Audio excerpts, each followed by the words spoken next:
He sat by the edge of the still lake, watching as the surface mirrored the sky above. A faint breeze rippled across the water, distorting the reflection of his face for a moment before returning it to clarity. He didn't flinch. He didn't reach to smooth the waves or fix the image. He simply watched. This moment so ordinary, so quiet, held a secret that many of us spend our lives overlooking.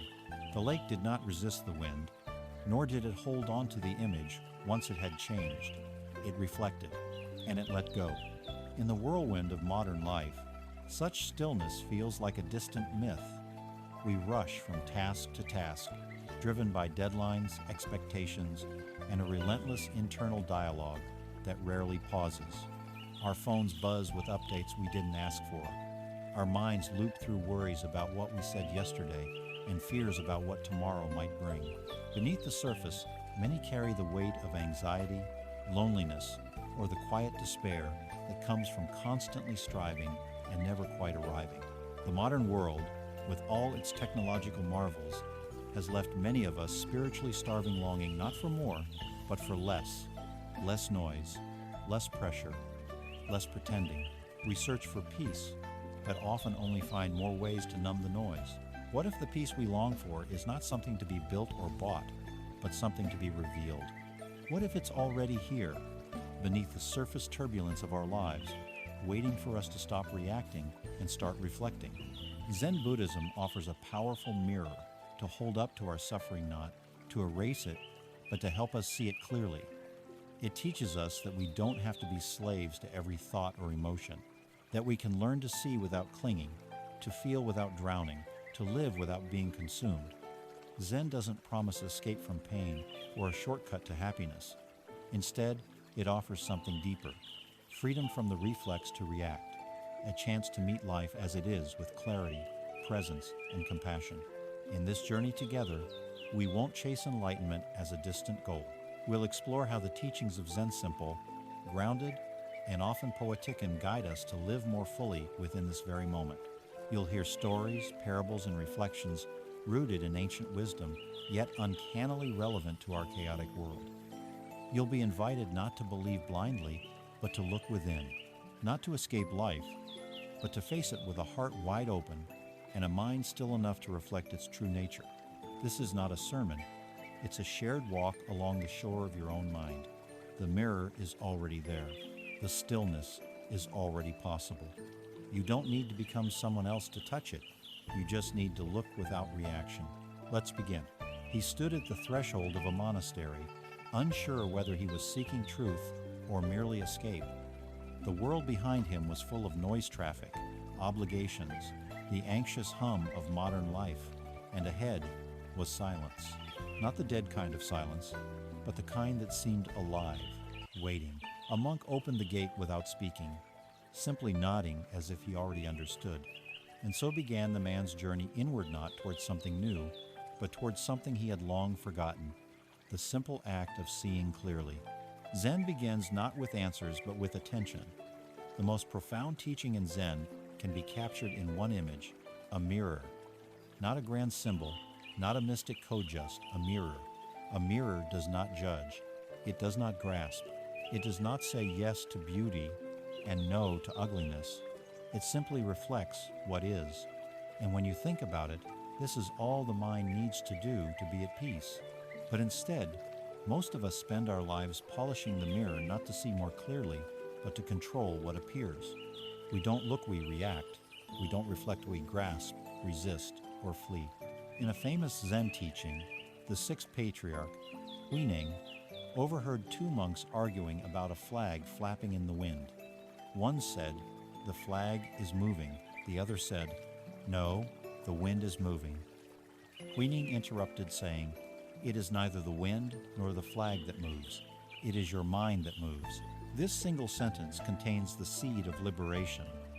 The flag and wind are only phenomena, neutral and empty.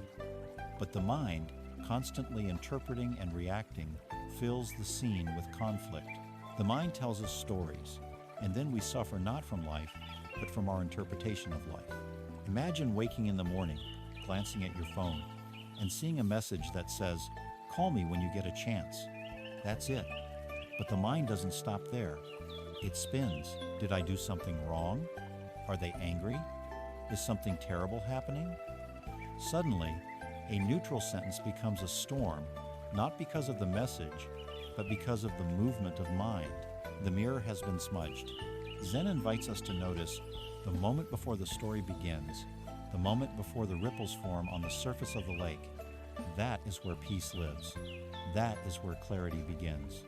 But how do we access it? The mind doesn't like stillness. It craves resolution, even if the resolution is painful. This is why many people prefer anxiety to uncertainty. At least anxiety feels like something is happening. But clarity doesn't happen through striving. It emerges through stopping, through softening, through watching.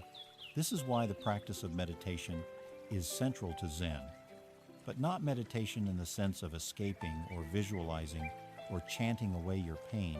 Rather, Zen meditation zazenas, simply sitting. That's it.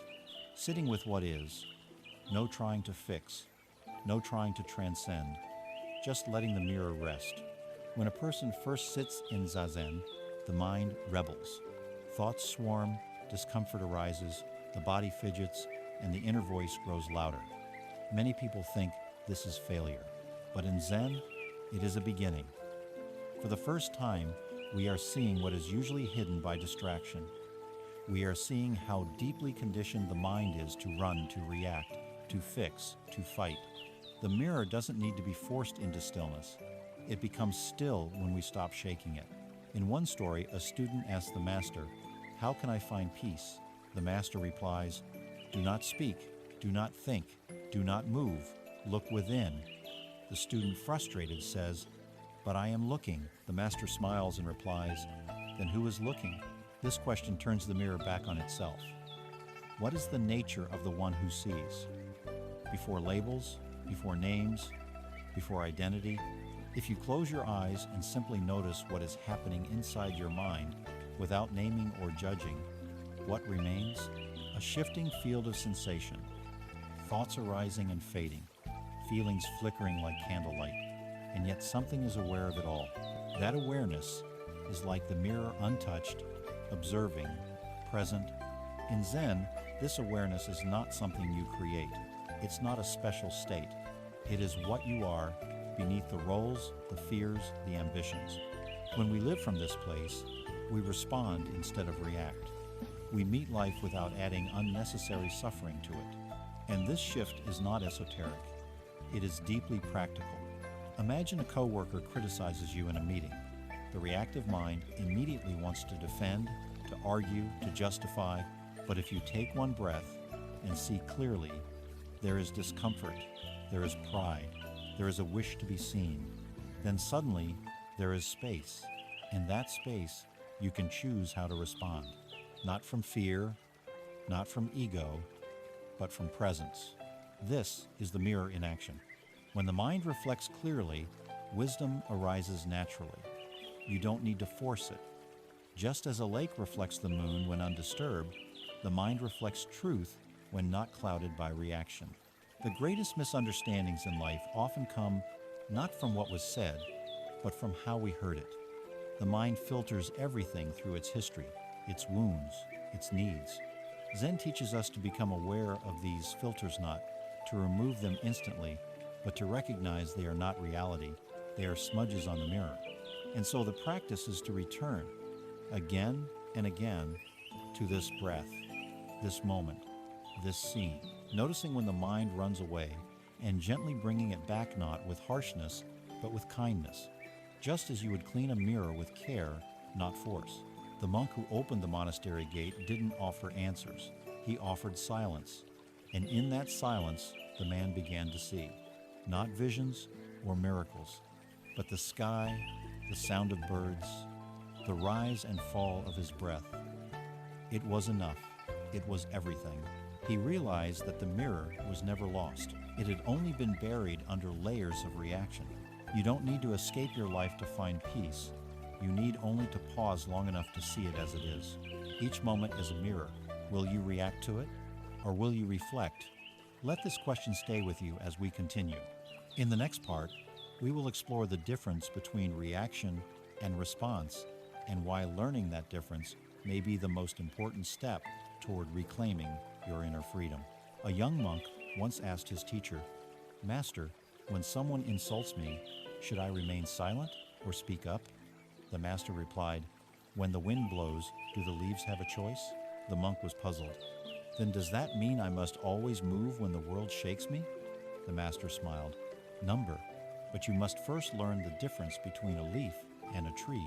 In the realm of Zen, one of the most transformative realizations is this: between stimulus and response, there is a space. In that space lies our power to choose, and in that choice lies our freedom. But for most of us, that space is fleeting, so brief, it almost doesn't exist. Something happens, and we react. Someone criticizes us, and anger flares. A plan falls apart, and anxiety floods the system. The car in front of us doesn't move fast enough, and irritation rises before we've even had the chance to understand why. We don't choose these reactions, they seem to choose us, as if they are hardwired, automatic, inevitable. This is the tyranny of reaction, and Zen invites us to step out of it. To react is to be a slave to habit. It is to live life like a match waiting for the next strike. Every word, every look, every event has the power to ignite us. And so we burn through our days wondering why we feel so drained, so powerless, so caught in the tide of what others say or do. To respond, on the other hand, is to be rooted. It is to pause, to observe, to understand, and then to act from a place of clarity. Response does not mean passivity. It does not mean becoming numb. In fact, it means becoming deeply sensitive, but without being overwhelmed. A tree feels the wind, it sways, but it doesn't uproot itself with every gust. This difference between reacting and responding is the foundation of emotional freedom. But how do we make the shift? The first step is awareness. You cannot change what you do not see. Begin by noticing the moments you react. Not to judge yourself, but to observe. Maybe someone cuts you off in traffic. Notice the surge of anger. Maybe a colleague ignores your input in a meeting. Watch the flash of hurt. In that watching, you are already changing the pattern. You are stepping out of the automatic loop. Zen practice teaches us to sit with discomfort rather than be consumed by it. This is not easy. Emotions are like waves, some gentle, some crashing, but all impermanent. The problem is not the wave, but our instinct to fight it or flee from it. What if we simply allowed it to rise and fall? What if we made space for our feelings without letting them steer the wheel? There is a Zen saying, "Let anger rise, let anger fall. Do not ride the anger." Imagine a parent whose child spills a glass of milk. The reactive parent yells, punishes, perhaps says something hurtful. The child is frightened, and the moment becomes one of shame. But a responsive parent pauses, notices the irritation, breathes, realizes the child is already feeling regret, kneels down and says, "It's okay, let's clean this up together." One moment creates fear, the other creates growth. The circumstances are the same. The response changes everything. One of the most famous Zen stories illustrates this beautifully. Two monks were walking along a muddy path after a rainstorm. They came upon a young woman in a silk kimono, unable to cross without getting soiled. One monk, without hesitation, picked her up and carried her across the mud. The other monk remained silent. Hours later, he couldn't contain himself. "We monks do not touch women," he said sharply. "Why did you do that?" The first monk replied, "I put her down hours ago. Why are you still carrying her?" Reaction clings. It revisits the past, argues with it, replays it endlessly. Response lets go. It sees what is needed in the moment, acts with clarity, and then returns to stillness. This kind of inner poise does not come from pretending we don't feel. It comes from developing a relationship with our emotions, a relationship of respect, not obedience. Emotions are messages, not masters. They rise like weather across the sky of our awareness, and like weather, they pass. You may be thinking, but what if someone says something truly hurtful? Shouldn't I defend myself? Shouldn't I fight back? Zen doesn't say never act. It says know where your action is coming from. Is it coming from fear or from understanding? From wounded pride or from genuine compassion? From a need to prove something or a desire to bring clarity? There is a story about a Zen master who was accused falsely of fathering a child. The villagers, outraged, brought the baby to him. Instead of protesting, he simply said, "Is that so?" and took care of the child. Months later, the truth came out, and the villagers apologized. The master again said only, "Is that so?" He had not reacted. He had responded with presence, patience, and peace. This kind of equanimity seems superhuman, but it is not. It is available to anyone willing to practice. The mind, when left untamed, reacts. But the same mind, when trained through awareness, can rest like a mirror clear, reflective, steady. One of the best tools to cultivate this awareness is the simple act of breathing. The breath is always here. It does not argue. It does not rush.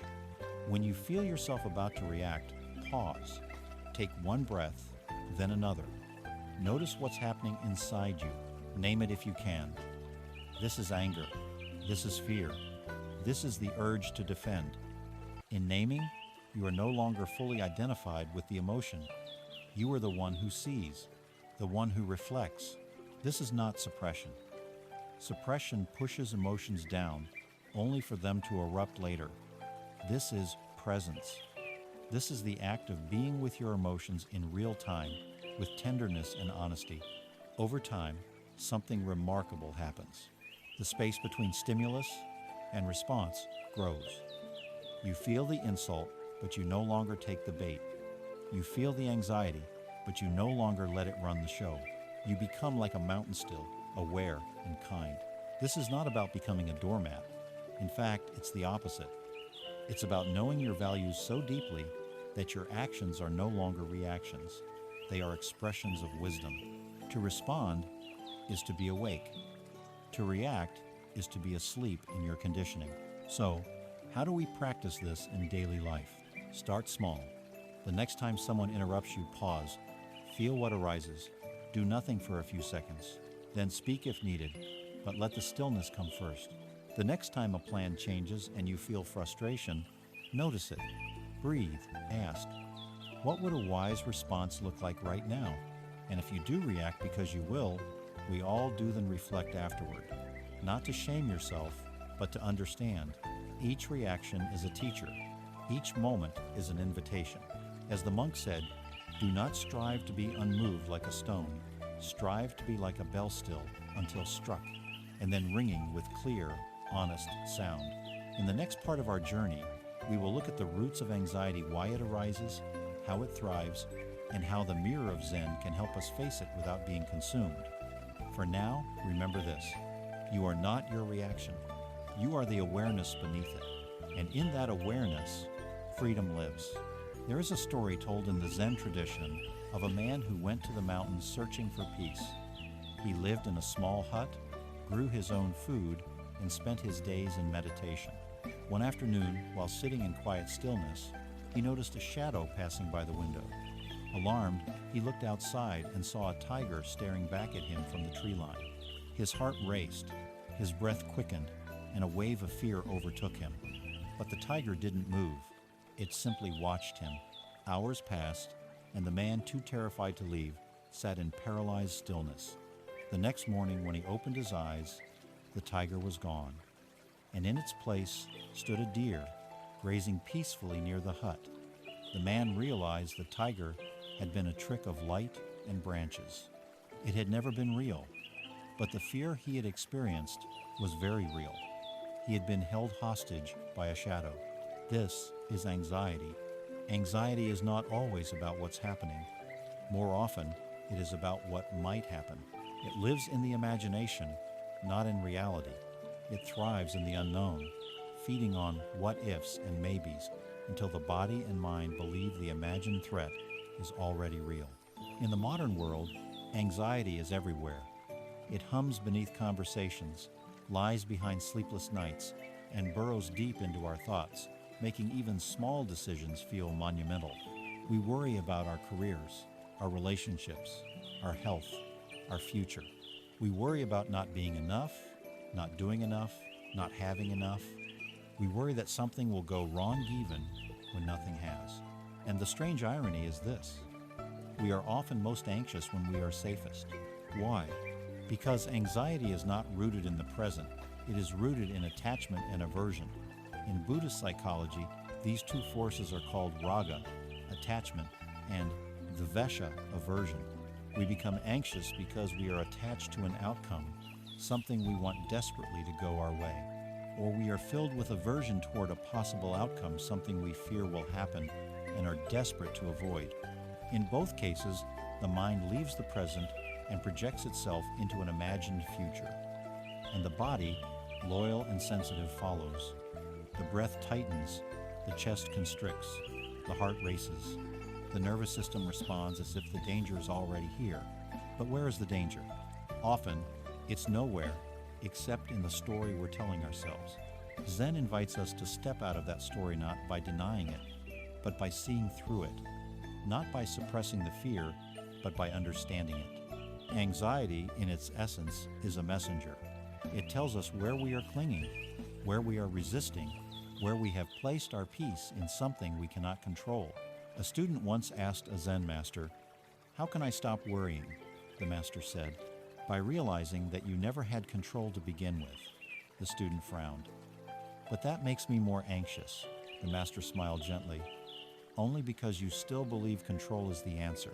In the heart of anxiety lies a deep misunderstanding that peace comes from certainty, that if we could just predict everything, manage every variable, and ensure that nothing bad ever happens, we would finally be free from fear. But life doesn't work that way. Life is uncertain. Plans change. People leave. Bodies grow ill. Markets crash. Words get misunderstood. And yet, life continues. Not as an enemy, but as a river always moving, always changing. When we try to freeze the river, we suffer. When we learn to float, we begin to live. Zen does not offer a formula for eliminating anxiety. It offers something subtler and far more powerful: the possibility of living in harmony with uncertainty. This begins with returning to the body. The body does not live in the future. The body breathes here and now. And so when anxiety arises, the first step is not to analyze it, but to notice it. Where does it live in the body? Is it in the throat, the chest, the belly? Can you sit with it without trying to fix it? Can you breathe into it, not to make it go away, but simply to acknowledge, this is anxiety, it feels like this, and it is okay. There is no need to panic about panic. Anxiety intensifies when we resist it, when we fear it, when we believe it means something is wrong with us. But when we greet it with kindness, with curiosity, it begins to loosen its grip. You are not your anxiety. You are the one who sees it. And what you see clearly, you no longer have to fear blindly. Many people try to escape anxiety by distracting themselves scrolling, binge watching, staying busy. But distraction only delays. It never dissolves. Zen teaches us to turn toward the discomfort, not to suffer more, but to suffer less. Imagine us sitting in a quiet room. Suddenly, a loud buzzing sound starts from the ceiling fan. You try to ignore it, but it keeps drawing your attention. Finally, you get up, turn off the fan, and the buzzing stops. Silence returns. But sometimes, we cannot turn off the external noise. The boss still emails. The world still moves. The future remains uncertain. What we can do is turn off the internal fan, the constant whirring of mental resistance, of needing things to be different than they are. Acceptance is not resignation. It is the beginning of real change. When we accept anxiety not as a flaw, but as a flare, we can begin to respond wisely. This is where mindfulness becomes essential. Mindfulness doesn't mean being calm all the time. It means being aware of what's happening as it's happening without judgment. When you feel anxious, rather than spiraling into, "Why am I like this?" or "This needs to stop," you can say, "Ah, anxiety is here. Let me breathe with it. Let me walk with it. Let me listen." Of one breath, one step, one moment at a time. Over time, something extraordinary happens. The fear doesn't disappear, but your relationship with it changes. It no longer defines you. It no longer decides for you. You become like the monk in the story, not frozen by the shadow of the tiger, but awake enough to realize it was never truly there. There is another Zen tale about a farmer whose horse runs away. His neighbors say, "Oh no, what bad luck?" The farmer replies, "Maybe, the next day, the horse returns with 3 wild horses." "How wonderful," the neighbors say. "Maybe," says the farmer, "the day after, the farmer's son tries to ride one of the wild horses, is thrown off, and breaks his leg." "How terrible," the neighbors cry. Again, the farmer replies, "Maybe." Soon after, soldiers come to recruit young men for war. Seeing the son's broken leg, they pass him by. The story goes on, but the lesson is simple. We do not know what will happen. We never truly do. Anxiety is often the result of trying to decide the ending before the story is told. Zen invites us to live without needing to know, to walk with the unknown not as a threat but as a companion. This is not easy. It takes courage. But the alternative clinging to illusions of control is exhausting. So what can we do, practically, when anxiety arises? 1. Pause. Don't try to fix. Just stop. Give yourself a moment. 2. Breathe. Inhale gently. Exhale slowly. Let the breath anchor you to the now. 3. Name it. This is anxiety. Say it softly, without judgment. 4. Feel it. Where is it in your body? Place a gentle hand there. Offer compassion. 5. Let go of the story. You don't need to solve the future. Just return to this breath. You might do this 10 times a day, or 50. That's okay. Each time is a new beginning. Anxiety will visit. That is human. But it does not have to live in you. It does not have to rule you. You are not a prisoner of fear. You are the sky in which all storms pass. The lake reflects the storm clouds, but it is not the storm. It remains still, deep, clear. In the next chapter, we will explore what it means to truly let go as a concept, but as a lived practice. Letting go not of life, but of the tight grip that keeps us from living fully. But for now, breathe. You are not alone. You are not broken. You are the mirror that sees through the illusion, and in that seeing, you begin to awaken. In a small temple nestled on the edge of a forest, a monk once held up a glass cup and said to his student, "I see this cup as already broken." The student frowned, puzzled. "But it's perfectly fine. Why think of it as broken?" The monk smiled gently. "Because when I know it's already broken, I cherish it more. And when it slips and shatters, I won't be surprised. I will grieve, yes, but I will not suffer unnecessarily. I have already let go." Letting go is not a single act. It's not an emotional cliff we leap off of or a button we press once and for all. Letting go is a practice quiet, continuous, and courageous. In Zen, it's not something you do with the hands, it's something you do with the heart. But to truly understand what it means to let go, we must first understand what we are holding on to and why. The modern world teaches us to cling to people, to outcomes, to identities. From a young age, we're taught that success means accumulation of wealth, achievements, followers, possessions. We are told that to be someone, we must gather things around us that define who we are. The right career, the right relationship, the right image, the right opinions.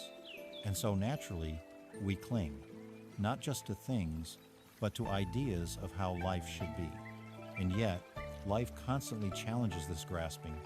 Plans change, people disappoint, bodies age, nothing stays fixed. And the tighter we hold on, the more suffering we experience when life inevitably moves beyond our control. Zen offers a radically different perspective. It does not say, detach and become indifferent. Rather, it says, love deeply, live fully, and let go when the time comes. The wisdom lies in realizing that letting go is not the opposite of caring. It is the opposite of controlling. Imagine holding a bird in your hand. If you squeeze it tightly, you harm it. If you leave your hand open, it may fly away, but it also might return. Letting go is the open hand. It is the gentle release of the need to possess, to control, to define. A student once approached a Zen teacher and said, "I want peace." The teacher replied, "Then let go of your anger."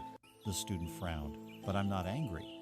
The teacher looked him in the eye and said, "Then let go of the part of you that needs to always be right."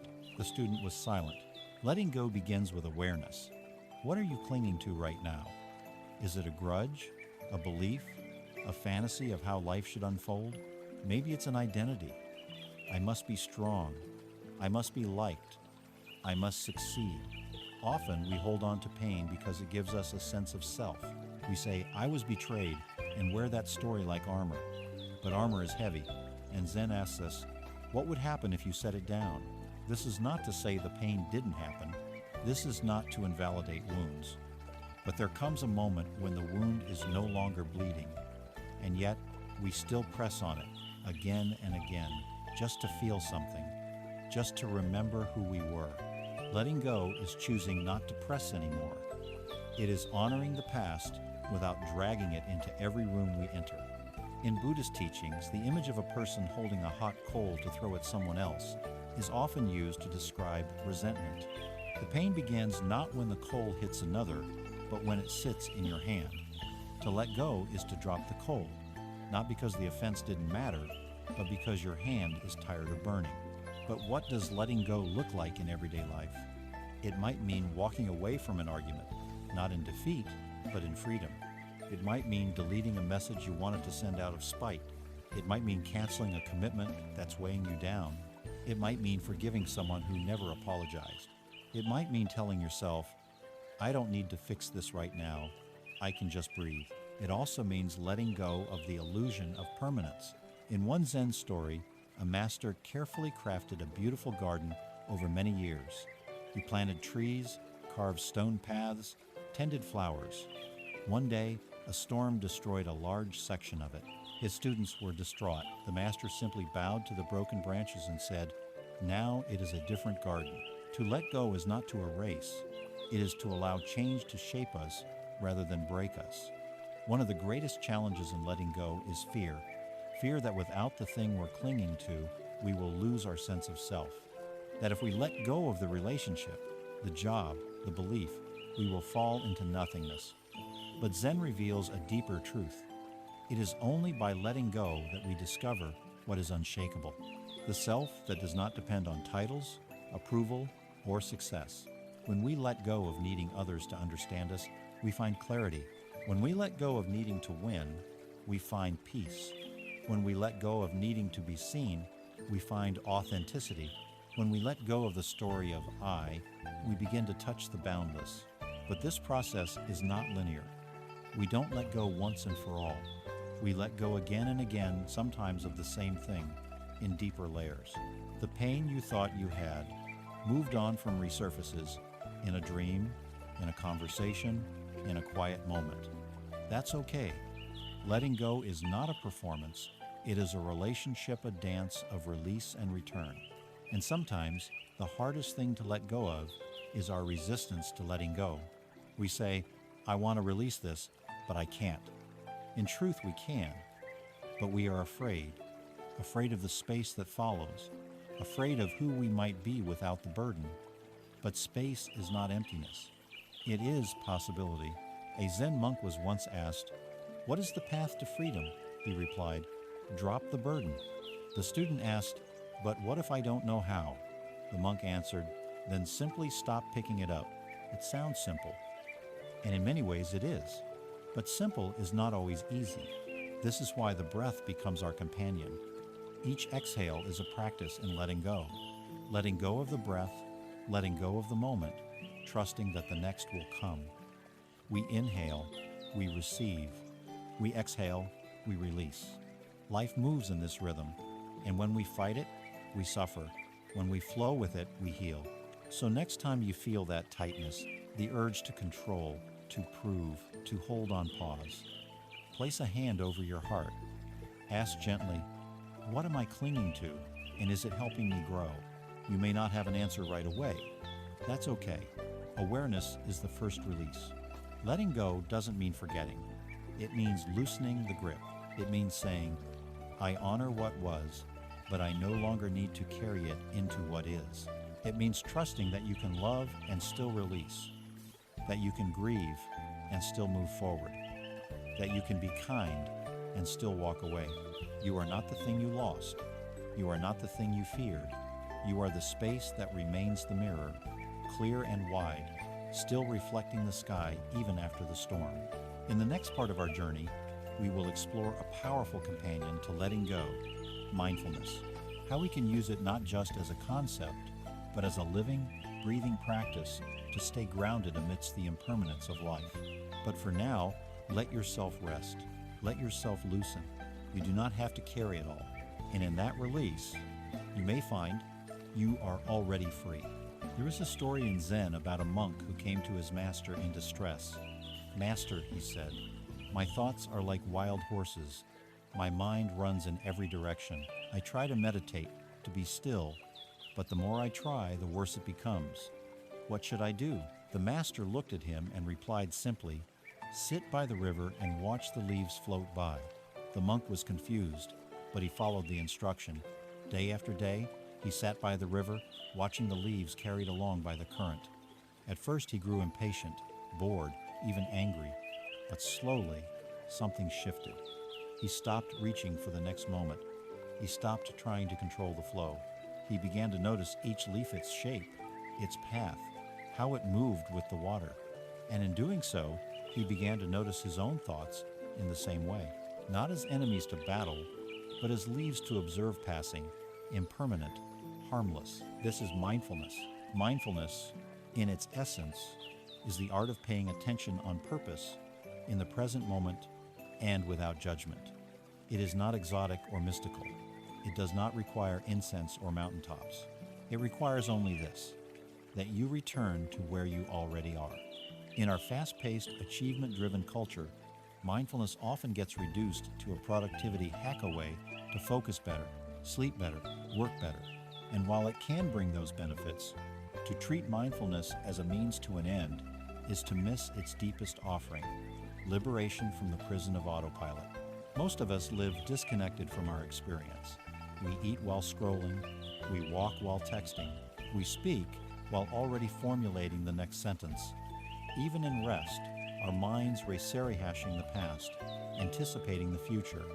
We are present in body, but absent in spirit. Mindfulness invites us to come home, to feel the weight of our body in the chair, to hear the sound of the rain tapping the window, to taste the first sip of tea with full attention, to breathe, not just to survive, but to notice that we are alive. And in doing so, something profound happens. We begin to anchor ourselves in the only moment that is ever truly real, this one. In Zen, mindfulness is not separate from meditation, but it is also not confined to the meditation cushion. It is meant to be lived. The Japanese Zen tradition uses the term ichigyo zamai, one-act samadhi, which means complete concentration in a single activity. Whether washing dishes, walking, chopping vegetables, or sweeping the floor, you bring your full presence to the act, not to perfect it, but to be with it. Thich Nhat Hanh, the great Vietnamese Zen teacher, once said, when you wash the dishes, wash the dishes. Simple words, but radical in practice. For when we truly inhabit each moment, we begin to see its richness, its mystery, its sacredness. You might ask, why does this matter? What does mindfulness have to do with anxiety, with suffering, with the chaos of modern life? Everything. Because suffering multiplies in the mind that leaves the moment. Pain happens, yes, but much of our anguish comes from what we add to the pain. A headache becomes, what if this is something serious? A disagreement becomes, why does this always happen to me? An awkward moment becomes, everyone must think I'm a fool. Mindfulness doesn't deny these thoughts. It simply notices them, and in noticing, it creates space. Space between you and the story. Space between you and the urge. Space between you and the reflex to react. That space is the ground of freedom. When you are mindful, you begin to see how much of your life has been lived unconsciously. You notice the tone you take with a loved one when you're tired, the way your breath tightens before you check your email, the way you rush through the pleasant moments, already reaching for the next. This awareness is not self-criticism, it is self-remembering. In one Zen story, a student asks, "How do I find enlightenment?" The master replies, "When eating, eat. When walking, walk. When tired, rest." The student protests, "But I already do those things." The master says, "Number, when you eat, your mind is on walking. When you walk, your mind is on resting. When you rest, your mind is on eating." The mind jumps. It skips over the now as if it were a stone on water. Mindfulness brings it home. One of the simplest ways to cultivate mindfulness is through the breath. The breath is always with us, subtle, patient, forgiving. It does not judge. It does not hurry. It is our first and most intimate teacher. Try this. Stop for a moment. Close your eyes. Place your attention on the sensation of the breath entering the nostrils. Feel the coolness of the inhale. Feel the warmth of the exhale. Do this for just 3 breaths. Notice how the mind wants to pull away. That's not failure. That is the practice. Each time you return, you are strengthening your awareness like a muscle growing with gentle use. Over time, the breath becomes an anchor. When anxiety rises, you return to the breath. When anger flares, you return to the breath. When confusion overwhelms, you return to the breath. It is always here, steady and quiet, waiting for you to listen. And as your mindfulness deepens, so does your compassion. You begin to see others more clearly. You notice the sadness in a colleague's eyes, the tension in a stranger's shoulders. You begin to pause before speaking, to listen without needing to fix, to hold space without needing to judge. Mindfulness opens the heart not with grand gestures, but with gentle presence, even in conflict. Mindfulness is a balm. It helps you to hear not just the words, but the fear beneath them. It helps you to speak not from defense, but from understanding. It does not make you passive, it makes you wise. And perhaps most importantly, mindfulness helps you to be kind to yourself. You notice the self-criticism before it becomes a spiral. You see the old wound being touched, and you breathe instead of react. You learn to sit with the discomfort, to hold it gently, like the monk watching leaves on the river. This is the quiet revolution of mindfulness. It does not shout, it does not boast. It invites. It softens. It clarifies. But be patient with the practice. The modern mind is trained for speed, for results. Mindfulness is not about achieving a special state. It is about remembering your natural state, the one obscured by hurry, by fear, by noise. It is enough to return again and again to this step, to this sound, to this breath. One Zen monk described enlightenment as an ordinary mind, very present, not superhuman, not detached, just deeply here. You don't need to renounce the world to practice mindfulness. You don't need to sit in silence for hours. You only need to begin where you are with what you are already doing. Brush your teeth with attention. Drink your morning coffee as if it were the first time.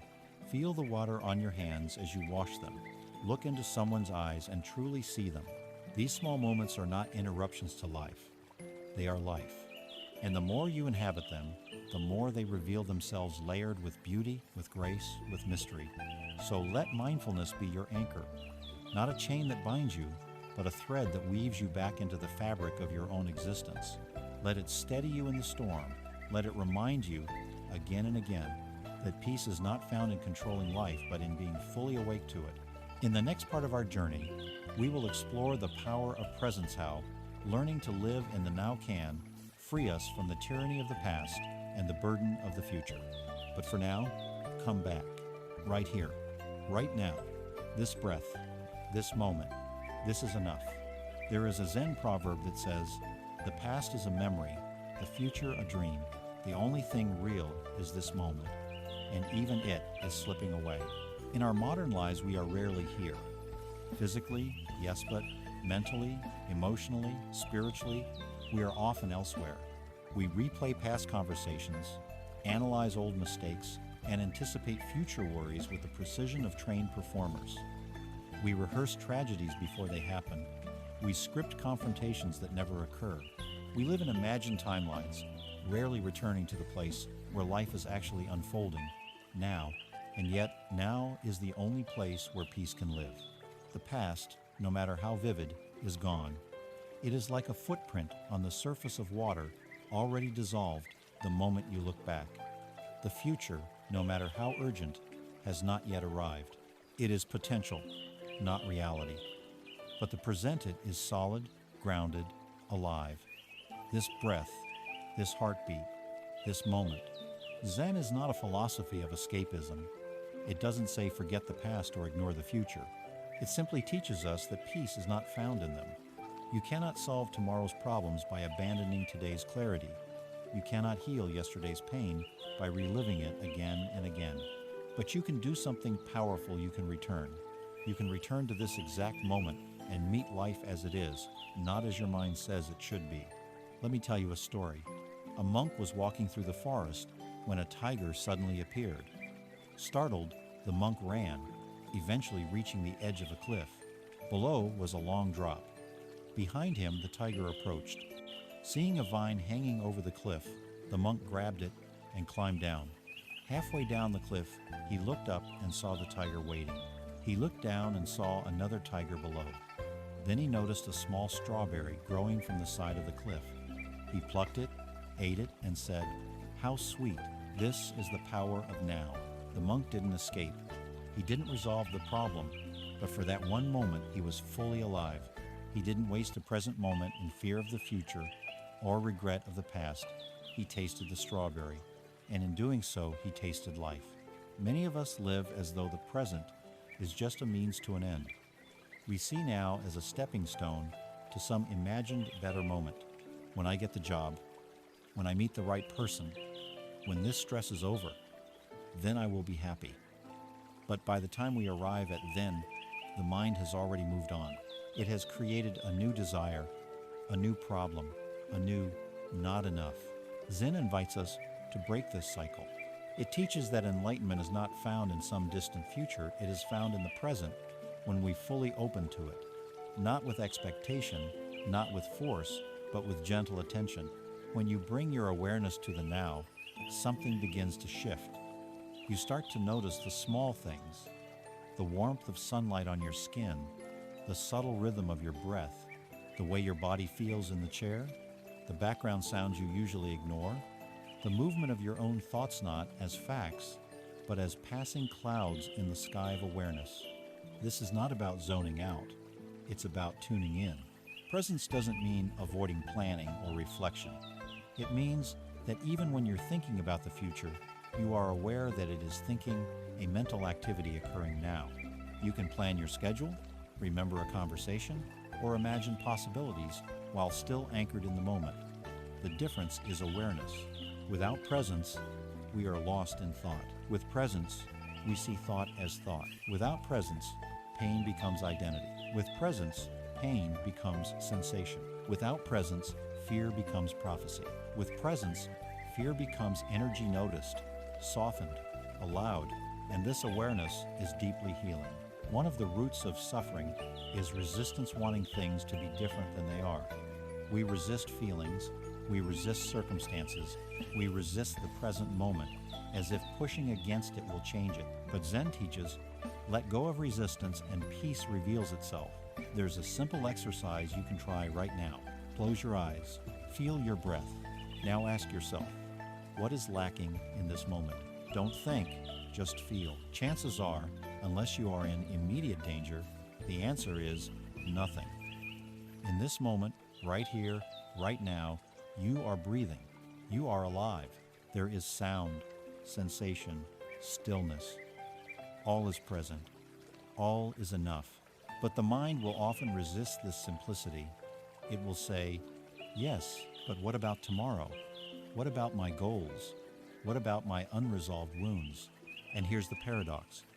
All of those things can only be addressed through this moment. The work, the healing, the journey, it all unfolds in the present. You can only walk the path by placing your foot on the ground before you, not behind you, not ahead. The ego fears the present because it cannot survive here.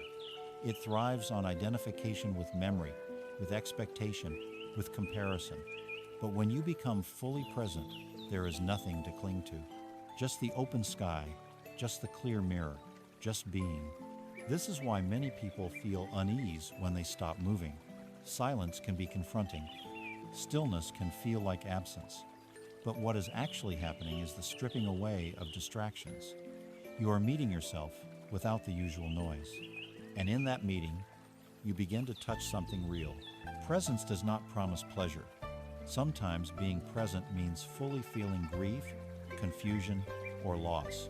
But even these become more bearable when met with awareness. Pain, when resisted, becomes suffering. Pain, when held in presence, becomes manageable, even meaningful. Let's take an example. You're walking through the woods and a thorn pierces your foot. You feel a sharp pain. That is pain real, immediate. But then the mind begins. Why didn't I watch where I was going? This always happens to me. What if it gets infected? What if I can't walk tomorrow? I'll miss work and then this is suffering. This is the mind adding layers. Now imagine you pause. You feel the pain. You breathe. You say, this hurts. You sit. You remove the thorn. You tend to the wound. You walk more carefully. This is presence. Pain still exists, but it is clean. It is seen. It is not multiplied by mental noise. The power of now is not in removing difficulty. It is in removing unnecessary suffering. And the more you practice presence, the more resilient you become. Not because life gets easier, but because you stop making it harder. You stop carrying yesterday into today. You stop worrying about tomorrow as if it has already arrived. You begin to trust. Zen is not a doctrine of belief. It is a practice of direct experience. It invites you to find out for yourself what happens when I become fully present. Try it while drinking water. Feel the coolness, the way it touches your tongue, the sensation of swallowing. Try it while walking. Feel your feet on the ground, the rhythm of your steps, the movement of air across your face. Try it while listening, not just to the words, but to the silence between them, to the emotion beneath them, to the being behind the voice. Each act becomes a doorway. Each moment becomes a teacher. Even boredom, even irritation, even restlessness. They all contain the invitation, come back, be here. And slowly, moment by moment, you begin to realize that peace was never something to chase. It was always here, waiting for your attention. The power of now is the power of coming home. To your breath, to your body, to your life. Not as it was, not as it might be, but as it is. And as it is enough. In the next chapter, we will deepen this practice by exploring the art of gratitude not as an obligation, but as a way of seeing. How a grateful heart is naturally present, and how presence in turn opens the door to joy. But before we move forward, take one moment to pause. Place your hand on your heart. Feel its rhythm. Breathe in, breathe out, and whisper to yourself, this moment is my life, and I am here for it. You don't need to fix anything right now. You don't need to reach for anything right now. You don't need to be anyone else right now. You are here, and here is holy. There is a Zen tale about a man who lost everything in a fire. His home was reduced to ashes, his possessions gone. For days he wandered the ruins in silence. Then, one morning, his neighbors saw him smiling, sweeping the charred ground. Why are you smiling? They asked. The man replied, the fire has given me a clear view of the sky. This is gratitude not a denial of loss, but a profound acceptance of what remains. In our culture, gratitude is often portrayed as a shallow pleasantry, a thank you note, a holiday ritual, or a list of good things made before bed. But in the teachings of Zen, gratitude is not a mood. It is not a reaction to getting what we want. It is a way of seeing, a way of being, a recognition that life itself, even in its most imperfect form, is enough. Gratitude is the natural flowering of presence. When we are truly present, we begin to notice all that we have been overlooking: the breath we didn't ask for but continue to receive, the ground beneath our feet, the sunlight warming the skin, the quiet moments between sounds, the kindness of a stranger, the resilience in our own hearts. These are not extraordinary events. They are the quiet blessings that surround us daily. But to see them, we must be still. We must be available. And here lies the paradox. The more we chase happiness, the more it eludes us. But when we stop running and start looking, really looking, we discover that joy has been quietly waiting, embedded in the fabric of now. The monk, Thich Nhat Hanh, often invited his students to be grateful for what they still had. If you are lucky enough to have two eyes, please open them and look deeply. If your heart is still beating, give thanks. This is not sentimentality. It is spiritual realism. It is the recognition that everything we experience is a gift we cannot keep forever. We know this truth, but we forget. And in forgetting, we suffer. We forget to thank our bodies until illness slows us down. We forget to thank our loved ones until they leave. We forget to thank our peace until it is disturbed. We forget to thank the ordinary until it becomes extraordinary through its absence. Zen reminds us, nothing is promised, everything is borrowed, and yet everything is enough. This does not mean that we pretend things are always fine. Gratitude is not denial. It does not mean we ignore injustice or suppress sorrow. It means we hold both the ache and the awe, the shadow and the light, and we say, even here, something sacred remains. There is a practice in Zen monasteries called Gashoa gesture of bowing with palms pressed together. Monks use it frequently throughout the day, before meals, when greeting others, when entering the meditation hall. It is a physical expression of humility and appreciation, a way of saying, this moment matters.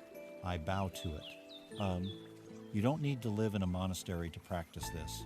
You can pause before you eat, not just to say thank you, but to feel it, to acknowledge the hands that grew and prepared your food, the rain that watered the earth, the miracle that this nourishment has arrived in front of you. This pause transforms a routine act into a sacred one. Gratitude transforms the way we relate to everything.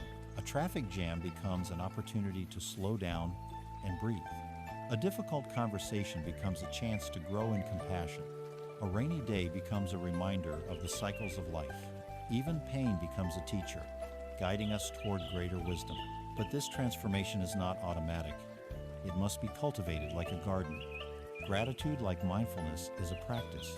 You can begin simply. Each morning, before reaching for your phone, place your hand on your heart and say, thank you for this breath.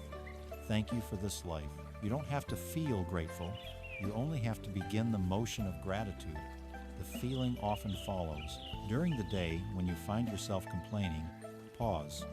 Ask gently, what else is here? If you're stuck in traffic, yes, it's frustrating, but maybe the sun is shining. Maybe your favorite song is on. Maybe you are on your way home. There is always something else here if we choose to look. At night, instead of scrolling until you sleep, try writing down 3 things you noticed that made your heart softer. Not big things, just honest ones. A smile, a breeze, a moment of calm. This is not about compiling blessings. It's about refining your vision. And when you feel nothing to be grateful for especially, then return to your body. Place your attention on your hands, your feet, your breath. Gratitude often begins not in the mind, but in the body, in the miracle of simply existing. In Zen, the body is not seen as separate from the sacred. It is the very field where awakening unfolds. And gratitude is how we till that field gently, daily, with care. One Zen master said, if you truly knew how brief this life is, you would kneel and kiss the ground each morning. He was not calling for dramatics. He was inviting reverence. Reverence is the heartbeat of gratitude. When we live with reverence, everything becomes worthy of attention. We move more slowly. We speak more kindly. We touch more gently. We begin to see the divine, not just in temples or sunsets, but in cracked sidewalks and dirty dishes. We realize There is no moment too small to be grateful for. And as we deepen our gratitude, we also deepen our resilience. Gratitude does not make pain disappear, but it gives us the strength to face it. It reminds us that even in loss, something endures. Even in darkness, there is light. Even in grief, there is love. There is a story of a woman who lost her child. In her grief, she went to the Buddha and begged him to bring the child back. The Buddha said, "Bring me a mustard seed from a house that has never known sorrow." She searched the village, knocking on doors. In every home, she heard stories of heartbreak, of illness, of death. She returned to the Buddha and said, "I understand now. I am not alone in my pain." And she began to heal not by forgetting, but by seeing more clearly. Gratitude widens our perspective. It connects us to others. It breaks the illusion of separateness. When we feel grateful, we feel more generous. We listen more. We judge less. We become softer, not weaker, more open to the full spectrum of life. And in this openness, suffering begins to lose its grip. The mind that is filled with gratitude has no room for bitterness. The heart that bows daily cannot harden completely. The soul that gives thanks is already free. So let us cultivate gratitude not as an obligation, but as a way of seeing, not as a reaction to perfection, but as a response to presence. Let us thank the air. Let us thank the silence. Let us thank the mess, the beauty, the ache, the mystery. Let us thank even our restlessness for it, too leads us here. The mirror of Zen does not reflect only what is clean and polished. It reflects all of life messy, raw, sacred. Gratitude is how we hold that reflection with love. In the next chapter, we will explore how this love extends outward through the practice of compassion, how seeing clearly allows us to care more deeply, and how compassion is not a feeling, but a way of being in the world. But for now, let us pose. Place your hand on your heart, close your eyes, take a breath, and whisper softly, not for anyone else, but for yourself. Thank you, life, for this breath. Thank you, body, for carrying me. Thank you, heart, for staying open. Thank you now for being here. This is where gratitude lives, not in perfection, but in presence, in this moment, in you. In a quiet monastery, nestled among the green folds of a misty mountain, a young monk once asked his teacher, "Master, how can I cultivate more compassion?" The teacher looked at him kindly and said, "Go into the village, listen to their stories, carry their burdens for a while, then return to me." Weeks passed. The monk returned with tears in his eyes and dust on his robe. He had helped a grieving mother bury her son. He had sat in silence with an old man who had outlived everyone he loved. He had listened to the heartbreak of a beggar who had once been a scholar. When he looked into his master's eyes, he no longer asked for more compassion. He simply bowed. Compassion, as Zen teaches, is not something we conjure with effort. It is not a mood or an emotion that visits us in special moments. It is not sympathy which says, "I feel sorry for you." It is not even empathy which says, "I feel what you feel." True compassion says, "I am here with you." No fixing, no rescuing, just presence, dignity, and love that asks for nothing in return. And that's why, in Zen, compassion is not a feeling, it's a way of being. Our modern world is noisy with emotions. Outrage travels faster than understanding. Sympathy gets shared in quick messages and emojis. But when someone is suffering deeply, words often fall short. What they long for is present someone who can sit in the fire without needing to put it out. Someone who does not turn away. Someone who will not try to change the story, but who is simply willing to witness it fully. This is the power of compassion. It is not loud. It does not announce itself. It shows up quietly, again and again. Zen practitioners refer to this as karunath deep, abiding compassion that arises from insight, not sentiment. It is the kind of compassion that knows suffering is not personal, it is universal.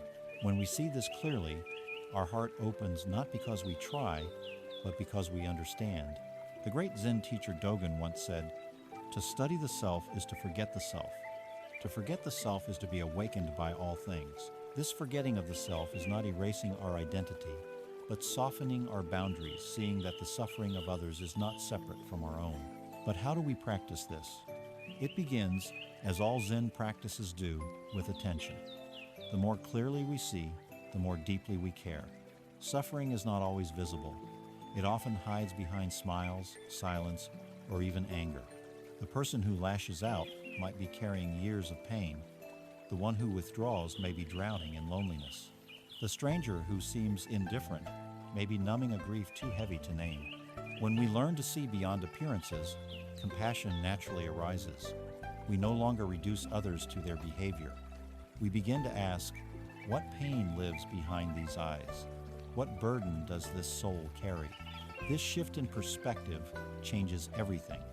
The rude cashier is no longer an obstacle to your day, but a person navigating their own unseen hardship.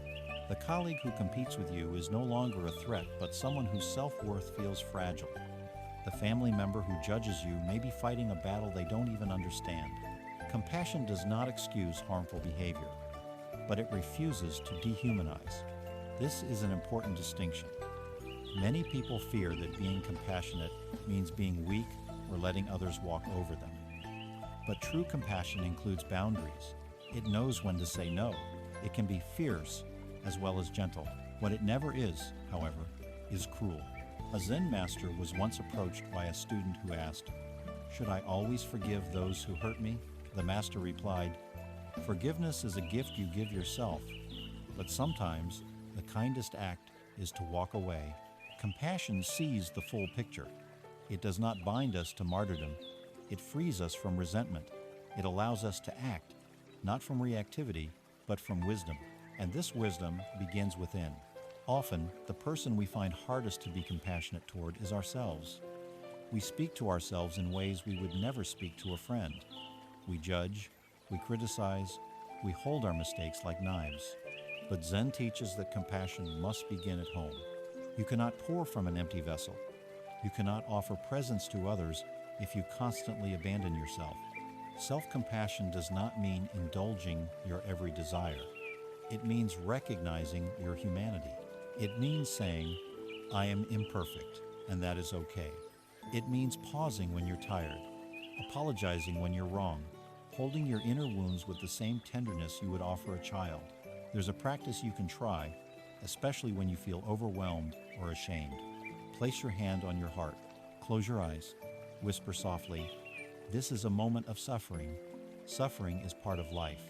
May I be kind to myself." Say it as many times as needed. Let the words become real. Let them be a balm. You may feel resistance. That's okay. Let that too be held in compassion. With time, this practice transforms the way you meet every part of your life. You stop demanding perfection. You start offering presence. You stop waiting for the world to treat you kindly before you treat yourself kindly. And from that ground, you begin to offer kindness more freely to others. Zen Buddhism offers many practices to cultivate compassion, but none is more powerful than meta-loving kindness meditation. In this practice, you silently repeat phrases of goodwill, first to yourself, then to others, then to all beings. May I be happy. May I be safe. May I be healthy. May I live with ease. Then, may you be happy. May you be safe. May you be healthy.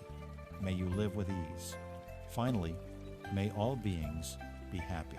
May all beings be safe. May all beings be healthy. May all beings live with ease. This practice is not magic. It doesn't solve all problems, but it rewires the heart. It turns the gaze outward. It reminds us that every being we meet wants the same things: safety, love, peace, dignity. Even the ones who hurt us. Even the ones we fear. Even ourselves. And this, perhaps, is the most radical truth of Zen compassion. No one is excluded. Not because everyone behaves well, but because everyone suffers. When we see suffering clearly, we cannot help but care. The story of the Bodhisattva canon, known in Japan as Canon Sama and in other cultures as Avalokiteshvara or Guanyinis, a symbol of this boundless compassion. Canon is said to have 1,000 arms, each with an eye in its palm. These arms reach out to all beings in suffering. The eyes represent awareness, the hands represent action. This is the essence of compassion: to see clearly and to respond. You don't need 1,000 arms. One hand extended in kindness is enough. One word spoken gently. One silence held with presence. One moment of not turning away. Sometimes, compassion is simply staying in the room. When someone is grieving, don't rush to make it better. Sit with them. Breathe with them. Be the mirror that reflects their pain without judgment. When someone is angry, don't meet fire with fire. Listen. Pause. Remember that under anger, there is always hurt. When someone is lost, don't fix them. Walk beside them until they remember the way. Compassion is not about saving others. It is about being with them fully, honestly, gently. And when you live this way, something extraordinary happens. You begin to feel connected, not just to people you love, but to everyone, to the stranger, to the trees, to the wind, to the aching and the radiant. You begin to see the sacred in all things. This is not sentimentality. This is awakening. In the next chapter, we will explore how this awakening continues through the practice of silence. How silence is not emptiness, but the very source of wisdom and healing. How to be quiet is not to be passive, but to become deeply receptive to the voice beneath all voices. But for now, let us pose. Close your eyes. Picture someone who is suffering, perhaps someone you love, or perhaps yourself, and breathe. Send them your presence, not as a fix, but as a blessing, not as a solution, but as a companion, and whisper, if only within, I see you, I am here, I care. This is compassion, not a feeling, but a way of walking through the world, a way of seeing, a way of being, a reflection in the mirror of Zen, clear, steady, and kind. A visitor once asked a Zen master, "What is the path to enlightenment?" The master looked at him for a long moment and said nothing. The visitor grew restless. "Master, did you not hear my question?" The master continued to gaze softly. Finally he replied, "I answered you, but you were too loud inside to hear it." Silence. We often think of silence as the absence of something, a lack of noise, of words, of movement. But in Zen, silence is not emptiness, it is fullness. It is not a void, but a presence so deep and vast that most of us miss it in the noise of our daily lives. Silence is the canvas upon which the truth is painted not with ink, but with awareness. In our modern world, silence has become rare, almost threatening. We fill every moment with sound conversations, music, podcasts, notifications. Even when we are alone, we talk to ourselves endlessly. We are so accustomed to noise that silence feels like a void we must escape. But what if silence is not the enemy? What if it is the very medicine we need?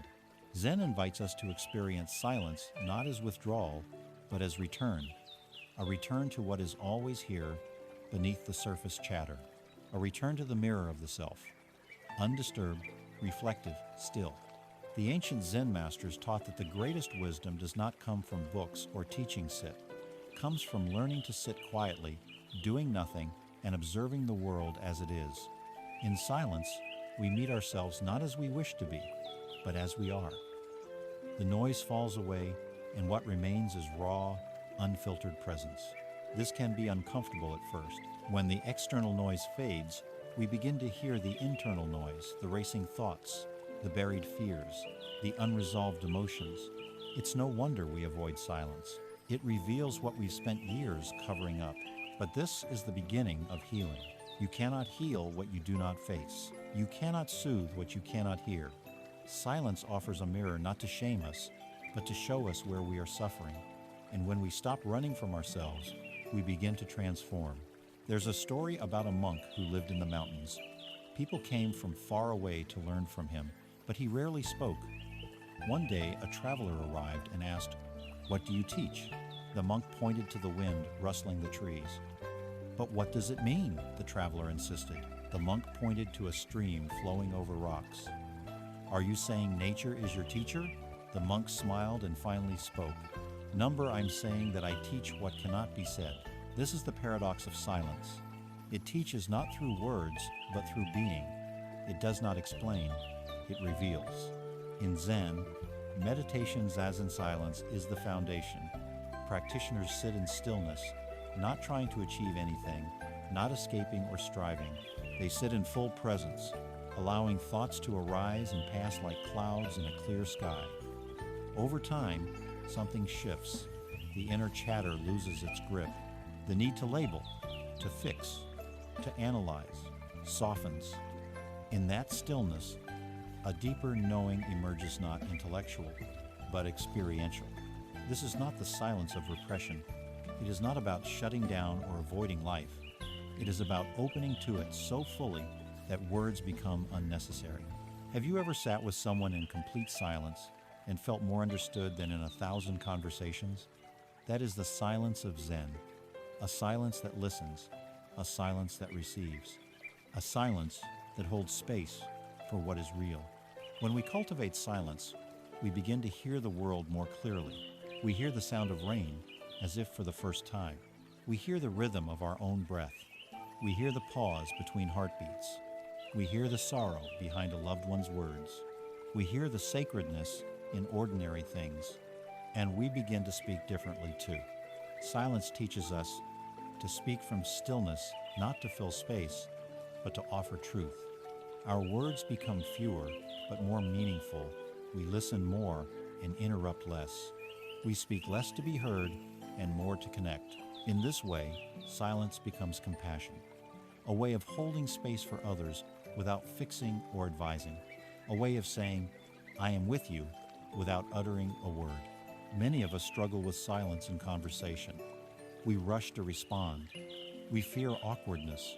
But often, what people need is not advice, but presence, a soft gaze, a hand on the shoulder, a moment of stillness where they can find their own clarity. In the Zen tradition, silence is also a form of wisdom. There's a saying, "Those who know do not speak. Those who speak do not know." Of course, this is not a literal rule, but a pointer to the truth that wisdom is not always verbal. The deepest insights often arrive in quiet moments, not in grand proclamations. Think of your own life. How many times has clarity come not through thinking harder, but through letting go, through walking in nature, sitting in stillness, or waking from a dream? The mind settles, and truth arises like a reflection in still water. This is the gift of silence. It is the space where intuition speaks. It is the breath between actions. It is the pause that prevents reaction. It is the opening where compassion enters. And yet, many of us fear silence because we fear what it will reveal. We worry we'll feel loneliness, boredom, or pain. But these feelings already live in us. Silence does not create them. It simply shows us what is already there. And in doing so, it gives us the chance to befriend them. In silence, we learn to hold our sadness without drowning. We learn to witness our fear without fleeing. We learn to love our own presence without needing distraction. Try this practice. Set a timer for 5 minutes. Sit in a quiet place. No music, no phone, just you and your breath. Notice what arises. You might feel restless, bored, anxious. That's okay. Stay, breathe, watch. Over time, this small practice becomes a sanctuary, a place to return when the world becomes too loud, a place where you can hear your own soul whispering, "You are here. You are enough. You are safe." The world needs more silence, not the silence of censorship or repression, but the silence of presence, a silence that allows others to be heard, a silence that softens conflict, a silence that restores the nervous system, a silence that listens before it speaks. Imagine what would change if we brought more silence into our lives. Instead of rushing to respond, we paused. Instead of judging, we listened. Instead of numbing, we felt. Instead of distracting, we breathed. Our relationships would deepen. Our minds would settle. Our hearts would open. Our lives would simplify.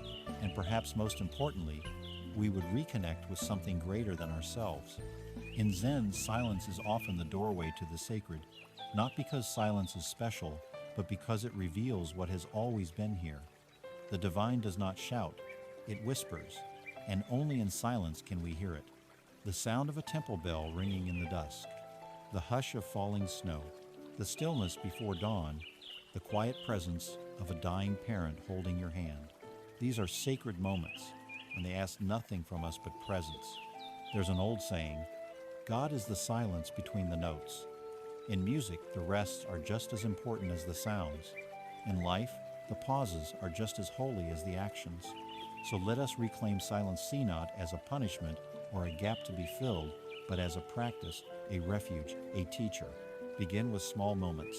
Turn off the radio during your commute. Sit for 1 minute before checking your phone. Walk without headphones. Listen to your breath before speaking. Greet the morning with quiet reverence. These simple shifts restore us. They remind us of our true nature, not as machines designed for constant output, but as beings who thrive in rhythm, in rest, in stillness. The mirror of Zen reflects all things, not just sound, but silence, not just thought, but awareness, not just noise, but peace. In the next chapter, we will explore how this silence becomes strength through the practice of equanimity, how we can remain steady in the face of chaos, not by shutting down, but by standing rooted in our deepest clarity. But for now, let us sit together in silence. Let us breathe.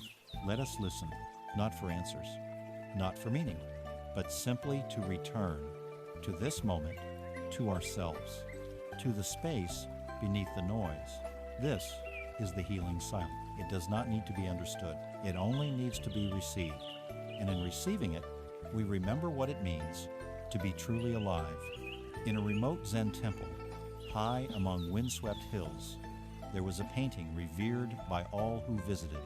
It depicted a lone pine tree standing firm atop a mountain ridge, its trunk bent by years of wind, its roots gripping tightly to the rocky soil. Around it, the sky thundered and clouds churned, but the pine remained unmoved. Beneath the image, a simple inscription read, "The wind does not disturb the mountain." This is equanimity. In the teachings of Zen, equanimity is the ability to remain balanced amidst change. It is the steady heart in the center of chaos. It is not apathy. It is not numbness. It is not suppression. Rather, it is the clarity and spaciousness that comes from deep inner stillness. It is being present with whatever arises without being pulled off course. In today's world, equanimity is rare. We are trained to react quickly, emotionally, sometimes violently. A harsh word from a stranger, and we seethe for hours. A bad day at work, and we take it out on those we love. A single piece of news, and we spiral into fear or anger. We ride the highs and lows of life as though strapped to a runaway roller coaster with no brakes and no exit. But Zen offers another way. The path of equanimity is the path of returning. Again and again, we return to the breath, to the body, to awareness. We allow thoughts to rise and fall, feelings to come and go, without chasing or resisting. We remain like the pine tree rooted, steady, awake. There's a Zen story about a monk whose hut was washed away in a flood. When villagers came to offer sympathy, they found him sitting on a rock, watching the water flow. "I lost my hut," he said, "but I've gained a clearer view of the moon." This story is not about denying hardship. It's about meeting it with presence. The monk didn't pretend the flood didn't happen. He simply chose not to be destroyed by it. He chose to see what remained, not just what was lost. This is the essence of equanimity, the choice to rest in awareness rather than in reactivity. Equanimity doesn't mean we don't feel. It means we feel deeply but without drowning. It means we let life move through us without clinging or pushing away. When joy comes, we welcome it. When sorrow comes, we bow to it. When uncertainty arrives, we sit with it. This is not easy. The mind is conditioned to judge, to grasp, to reject. It says, this is good, that is bad. I want this, I don't want that.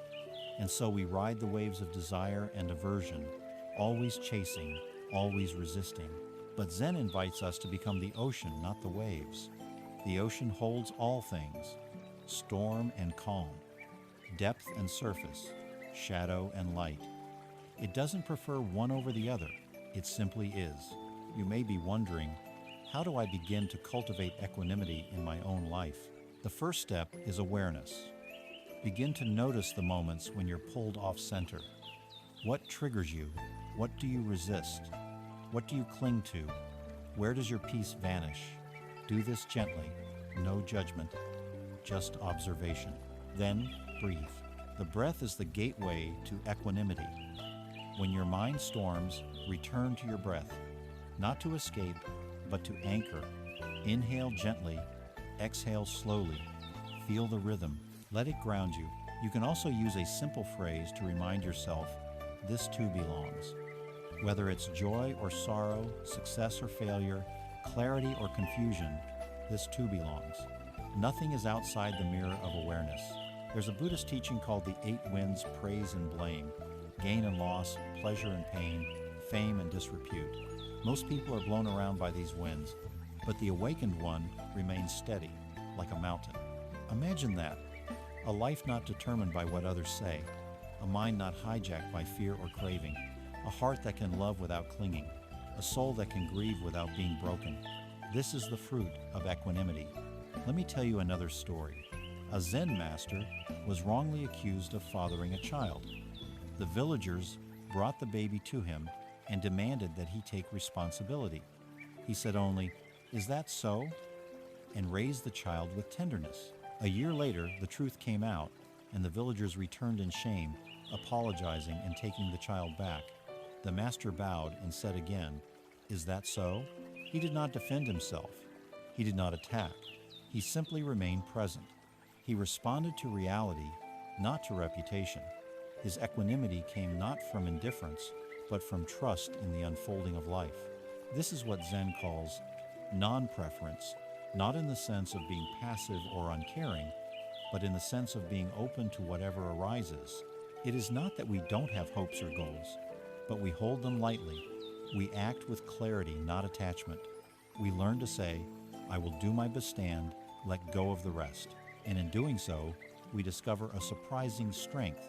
Equanimity gives us the power to stay calm in the face of criticism, to remain centered during uncertainty, to respond with wisdom instead of fear. It makes us more resilient, not less. It makes us more compassionate, not detached, because when we are no longer controlled by our own emotional storms, we can become a refuge for others. Think of the people you admire most. Chances are they are not the loudest or most reactive. They are the ones who bring peace, who listen deeply, who act with care, who stand like trees in the wind, bending but never breaking. These people have cultivated equanimity, even if they don't call it that. You can become one of them. Start small. When someone interrupts you, notice your reaction. Breathe. Respond calmly. When your plans fall apart, feel the frustration, but don't cling to it. Adapt. When you feel overwhelmed, place your hand on your heart. Whisper, "I am here. This is enough." You don't have to be perfect. Equanimity is not a destination, it is a direction, a way of walking through life with more grace, more patience, more trust. Trust in what? In the rhythm of life, in the wisdom of impermanence, in the truth that everything arises and passes away, that no feeling is final, that no storm lasts forever. This trust is not blind. It's rooted in observation. Sit with your breath. Watch a tree through the seasons. Listen to the waves. Everything moves. Everything changes. And yet beneath the change, something endures. Call it awareness. Call it presence. Call it the mirror. It is always here, waiting, watching, unmoved. This is your refuge. The world will continue to turn. The winds will blow. But you can remain still, not because you're ignoring the world, but because you are fully in it without being consumed by it. This is the gift of Zen, not escape, but embodiment. Not silence from the world, but silence within the world. The pine tree does not fight the wind. It yields, it listens, and so it survives. You too can learn to bend without breaking, to feel without reacting, to care without losing your center. And when you do, you become a mirror clear, steady, compassionate, a presence that reflects the world without distortion. In the next part of our journey, we will explore impermanence note as a source of fear, but as the very key to liberation, how the fleeting nature of all things invites us to live more fully, to love more deeply, and to let go with grace.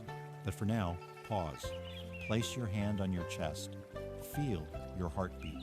Breathe in, breathe out. Let this moment be enough. You are not the storm. You are the sky that holds it. You are not the wave. You are the ocean beneath. Let the winds blow. Let the world turn. You remain here, still, unshaken.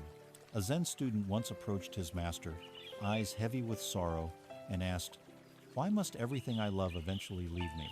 The master took a flower from the ground and held it up.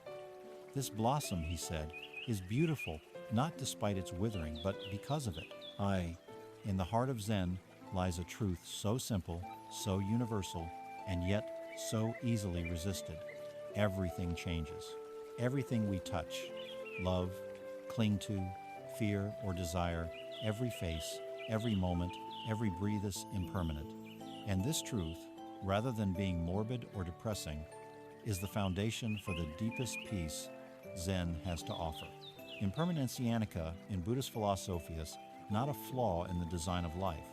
It is the design, and when we resist it, we suffer. But when we open to it, when we accept the flowing nature of all things, we are no longer devastated by loss. We are awakened by it. It is only because the cherry blossoms fall that they are so revered in Japanese culture. Their brief bloom is not seen as a tragedy, but as a sacred celebration. The petals do not resist the wind. They release themselves into it. And in that surrender, they become poetry. So much of our modern suffering arises from trying to hold on to what must eventually pass. We try to preserve youth. We try to make happiness permanent. We try to hold our relationships in place, our identities fixed, our achievements secure. But no matter how tightly we cling, the tide of life continues to rise and fall. And the tighter we grip, the more we suffer. Zen teaches that to live in peace, we must live in rhythm with this truth. Nothing is stable. Nothing is permanent. Not our thoughts, not our emotions, not even our names or roles. The person you were 10 years ago no longer exists. The person you are now is already changing. And that's not something to fear, it's something to celebrate. Because impermanence is not just the passing of things, it is also the source of renewal. The tree loses its leaves, not because it is dying, but because it is making room for new growth. The tide recedes, only to return. The breath leaves the body, only to rise again. The old relationship ends, and in its space, a deeper connection with the self may blossom. If nothing ever changed, there would be no possibility for transformation, no healing, no awakening. Impermanence makes all things possible, including liberation. But how do we move from resisting change to embracing it? We begin by notice the way a conversation fades into silence. Notice the way a cloud passes across the sky. Notice the way your breath rises and falls without your control. Each of these is a teacher. Each one points to the same truth. Nothing stays. And yet, everything belongs. There is a practice in Zen monasteries where monks carefully build intricate mandalas out of colored sanda process that takes days, sometimes weeks. And when the final grain is placed, when the image is perfect, they bow and sweep it away. Why? Because beauty is not diminished by its impermanence. It is defined by it. Can you imagine living this way? Pouring your full attention into your work, your relationships, your art, not because they will last, but because they are here now? This is how we begin to live fully, not someday, not later, but now. It's important to understand that accepting impermanence does not mean becoming passive or detached.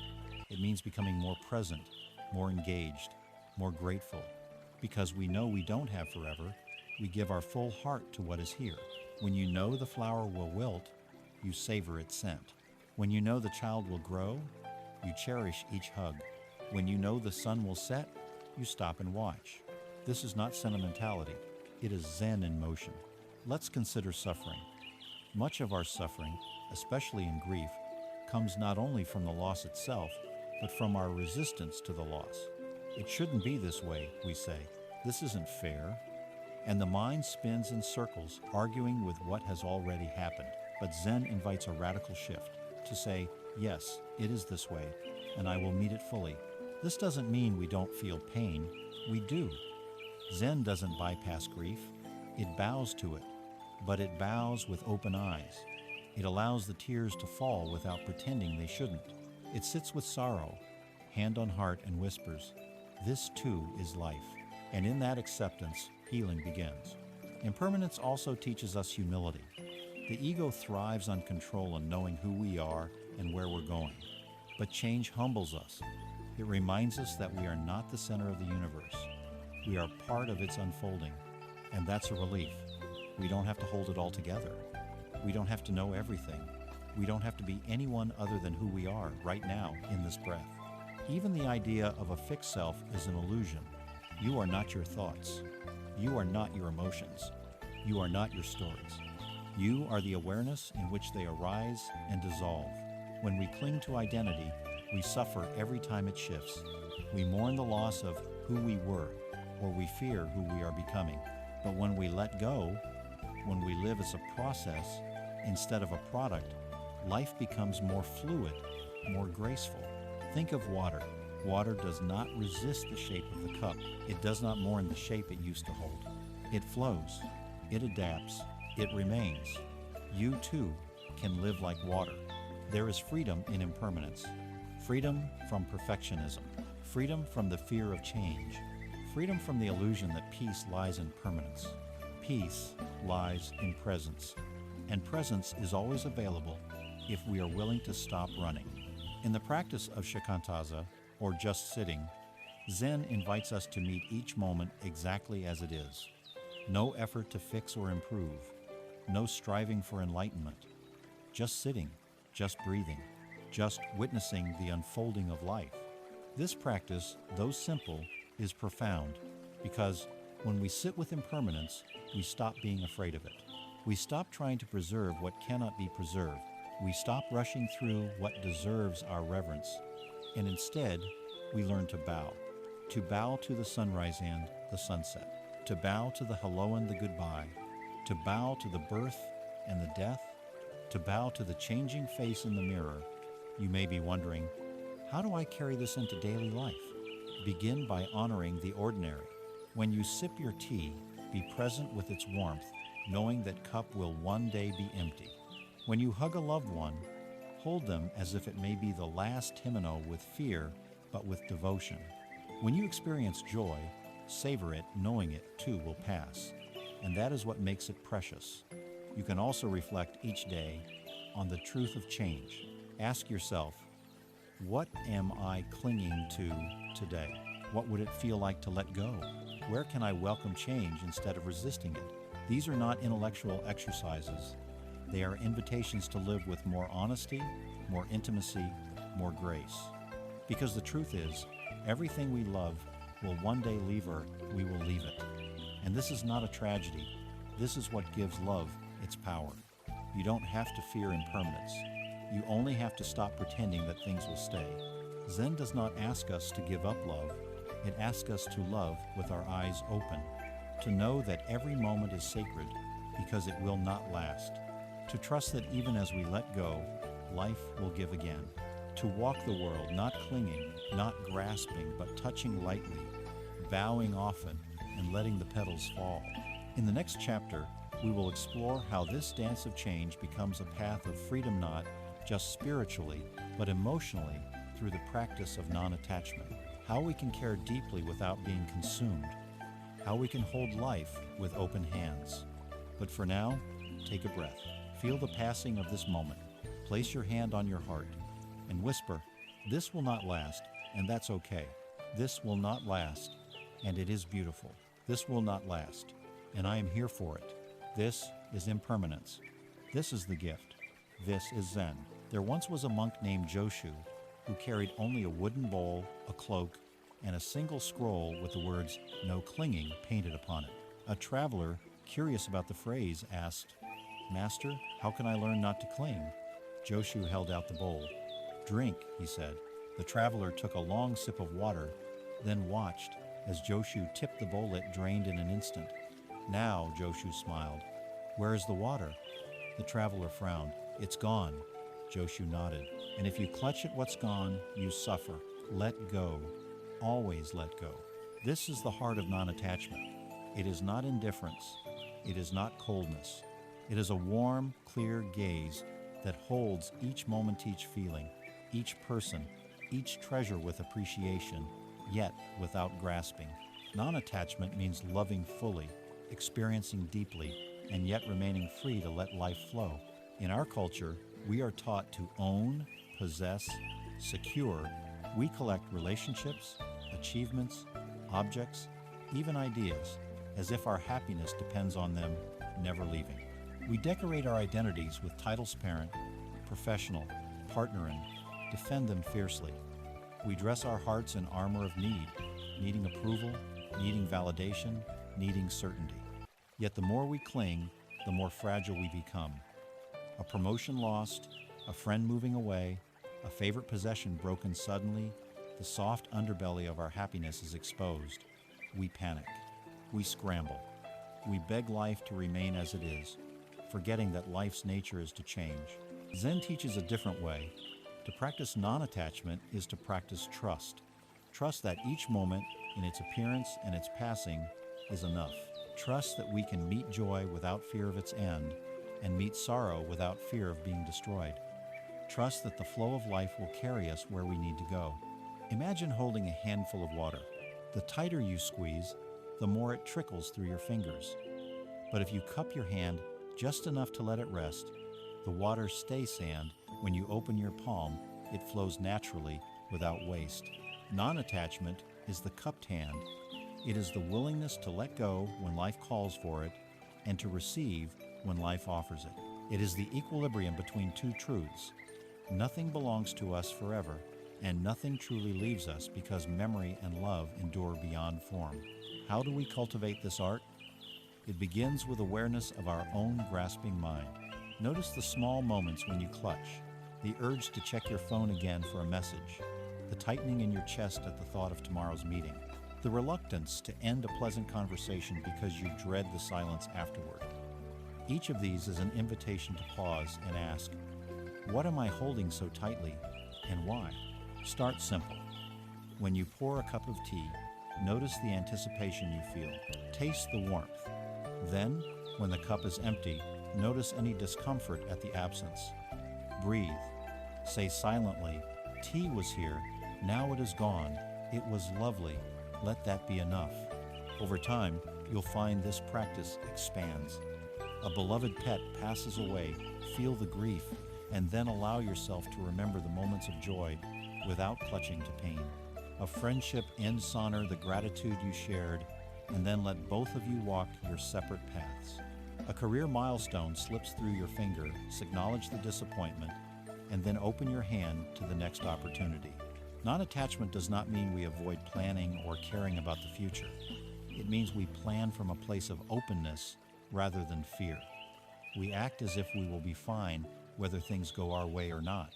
We release the burden of needing a particular outcome and instead invest our energy in wholehearted action. There's a Zen parable of two cats who chase a mouse into a hole. The first cat claws the earth, snarling, desperate to pull the mouse out. The second cat sits quietly in front of the hole, calm and alert. The mouse, curious about the still presence, eventually emerges and is caught. The lesson: force breeds resistance. Calm invites resolution. In relationships, non-attachment looks like deep caring without clinging. You express love fully, words of appreciation, acts of kindness, shared laughter, while trusting that the other person has their own path. You do not demand permanence or constancy. You do not manufacture proof against loss. You simply offer presence and allow life to unfold. This can feel risky. We fear that without grasping, we will be abandoned. Yet the paradox of non-attachment is that it strengthens connection. When you love someone without fear of losing them, you give them the freedom to be themselves. This authenticity deepens trust. You are no longer a possessor, but a companion on life's journey. Non-attachment also liberates us from the tyranny of enough. In a world of comparison and endless desire, we chase newer, bigger, shinier goals, believing that happiness lives just out of reach. Yet every goal achieved births a new desire. The hedonic treadmill spins faster. Zen invites us to step off, to see that what we have, literally, this breatheth enough, to notice the fullness and simplicity, to honor the sunset without wishing it would last forever, to sit with a single petal and find the universe within it. There's a story of a samurai who asked a Zen master, "What is the secret to a contented life?" The master presented him with a single grain of rice. "This grain is all you need," he said. The samurai, puzzled, asked, "But what about my people, my land, my honor?" The master smiled and replied, "When you know the sufficiency of one grain, all else becomes a gift." In practical terms, non-attachment can be woven into everyday choices. We can shop less, consume less media, schedule empty space on our calendars. We can simplify our schedules to leave room for rest and spontaneity. We can unfriend or unfollow accounts that feed our envy. We can cultivate hobbies that root us in process rather than result gardening, painting, walking. Each of these choices is a practice of letting go of the belief that we need more to be happy, letting go of the habit of filling silence with noise, letting go of perfectionism and embracing the beauty of imperfection. And when we fail in, we will an attachment is there to catch us. When we see ourselves grasping, we smile and return to our practice. We breathe, we open our palm, we remind ourselves, this moment is enough, this breath is enough, I am enough. In time, something shifts. The world does not change, but our relationship to it does. We discover a freedom that is not found in having less or more, but in needing less. We find ourselves like a tree in spring, blooming without fear of the autumn leaf fall. We find ourselves like water, taking the shape of every vessel, yet never bound by form. Non-attachment is the mirror in action.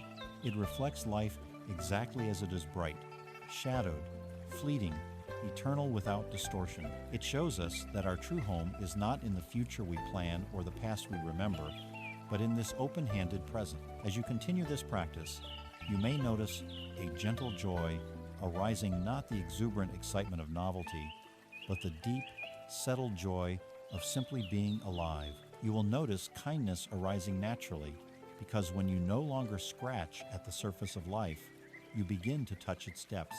And in the next chapter, we will explore how this non-attached presence becomes our greatest ally in facing life's uncertainties through the practice of courage, not as the absence of fear, but as fearless acceptance of the unknown. But for now, breathe. Feel your open hands. Rest in the certainty that this moment, in all its impermanence, is enough. High on a windswept plateau, a young monk approached his master, trembling with fear in his eyes. "Master," he said, "my heart quakes at the sight of uncertainty. How can I find courage to walk where I cannot see?" The master led him to the edge of the cliff and pointed down.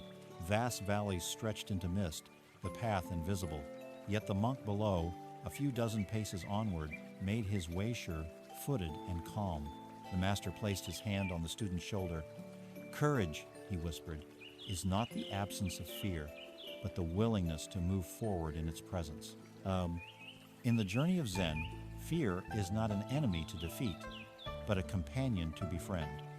For life is woven from the threads of the unknown.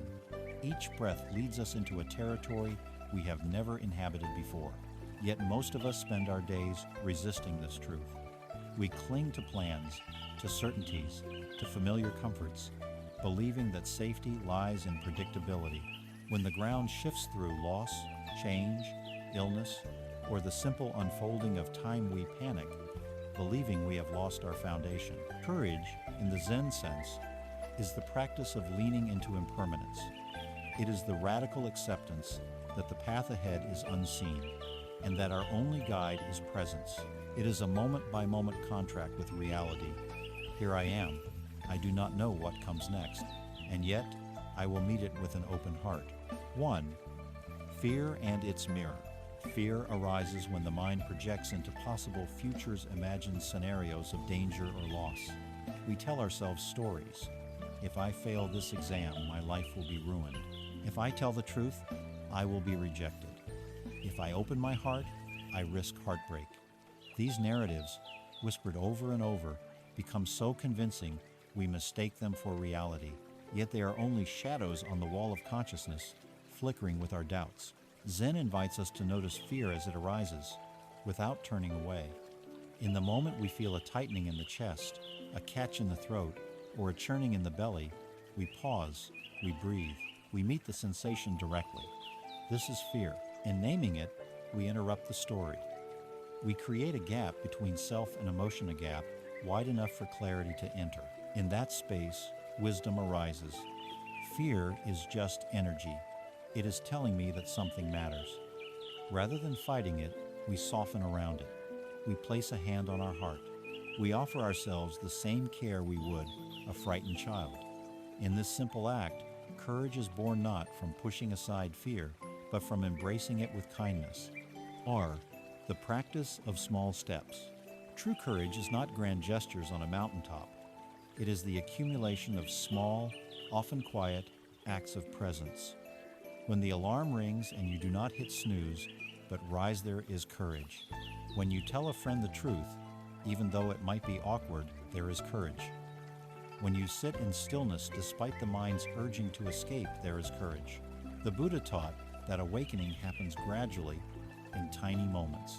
Each breath becomes a test. Will I run from discomfort or will I stay?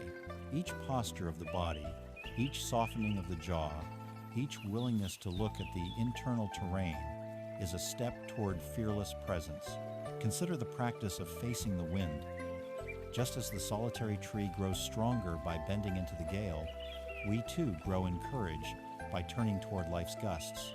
Next time anxiety or doubt arises, instead of resisting, let your body lean slightly into it. Breathe and imagine welcoming the wave of sensation. Over time, you will find the mind's storms lose their power to unseat you. You remain like the tree, flexible, rooted, alive. 3. Trusting in the mirror. The mirror of Zen reflects each moment as it is. It does not edit or censor. It shows light and shadow with equal clarity. When we cultivate courage, we learn to trust this mirror. We learn that even the darkest reflections are part of life's beauty. A Zen poem says, "I walked the blackest valley, yet in that night I found the moon."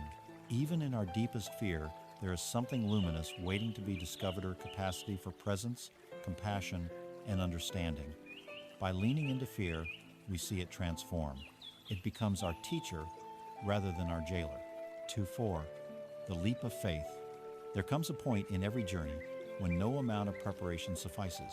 The traveler must set foot on the bridge, though its end is hidden. This is the leap of faith, not a blind trust in outcomes, but a decision to act despite uncertainty. Zen stories abound with leaps of faith. Bodhidharma crossing the Yangtze River on a reed, the 10,000 arrows of courage raining down on ancient battlefields, the silent steps of the tired pilgrim. In each case, the hero does not know the end, yet moves anyway, guided by presence. In everyday life, the leap may be choosing a new career, ending a harmful relationship, speaking out against injustice, or simply saying yes to an invitation that scares you. The outcome is beyond control. The only thing you can cultivate is your state of mind, whether you walk forward with an open hand or a clenched fist. 5. Compassionate courage. Courage is not solitary. It is woven from connections. When we act bravely for the benefit of others, our courage deepens. This is compassionate courage, the willingness to face discomfort so that another may find ease. The Bodhisattva ideal in Mahayana Buddhism embodies this spirit, to postpone one's own awakening until all beings are free. This does not require grand vows. It can be expressed in simple ways. A nurse who stays late to comfort a stranger, a teacher who sits with a struggling student, a friend who listens through the night. These are acts of compassionate courage. Such courage requires presence plus empathy. It means seeing another suffering and saying, "I will stay here I will not look away. It means risking one's own discomfort to extend kindness. And in doing so, one discovers a wellspring of resilience because caring deeply gives us roots in meaning. 6. Embracing uncertainty as opportunity. When we reframe uncertainty not as threat but as possibility, courage becomes joyful. The blank page can birth a masterpiece. The open road can lead to unexpected wonder. The unfamiliar face can become a lifelong friend. Zen teaches that the fetus in the womb must shed its tiny heart's certainties before birth. It does not know what lies beyond the veil, yet it leaps forth. Each of us, too, was born into mystery. We open our eyes, and everything is new. What would happen if we lived each morning with that beginner's mind embracing the day without fixed expectations? Beginner's mind is fearless mind. It does not burden the unknown with old stories. It says, "Today, I see the world as if for the first time." In that openness, creativity, and courage flourish. 7. Grounding courage in ritual. Rituals anchor us in presence. They remind us who we are becoming. A bow before meditation, a moment of silence before speaking, the lighting of a candle at duskfall are small ceremonies of courage. They say to the mind, we choose to pause, we choose awareness. When you feel your courage flagging, create a simple ritual. It might be straightening the cushion before you sit, ringing a bell before answering the phone, or placing your hands over your heart before a difficult conversation. These gestures ground you in intention and signal to the nervous system that you are stepping into presence. Ba, the warrior's gentle heart. There is a legendary story of a samurai who asked a Zen master, "How can I become fearless?" The master handed him a sword and said, "Hold this blade and feel its weight." The warrior raised the blade, prepared to battle enemies. But the master said, "Now point it at your own heart." The samurai gasped and lowered the sword. "You see," the master said, "to face yourself is the greatest courage. True courage in Zen is not aggression. It is the conquest of self-doubt, self-judgment, and self-fear. It is the gentle warrior's heart in yielding and presence, soft in compassion. It does not draw the sword to wound others, but lifts it to cut through ignorance and delusion within. 9. The path ahead. As we walk this path, we will encounter myriad challenges: doubt, pain, grief, failure, betrayal. Each obstacle invites a new act of courage. Each turn demands presence. Each shadow, once faced, becomes an ally in light. Remember the words of the Master to his trembling disciple: "Courage is born not when you are free from fear, but when you walk on, hand in hand, with fear." So let us walk together, step by mindful step, through the unknown. Let us hold tight to nothing and open to everything. Let us breathe with the rising tide of life undaunted, unbroken, unbound. In the next chapter, we will explore the jewel of wisdom, how insight arises when we rest in presence, and how living with clarity transforms every moment into a doorway of awakening. But for now, pause. Place your hand on your heart. Feel the next breath rise and fall. Whisper, if you will, "I do not know what comes next, and yet I am here. I will meet it."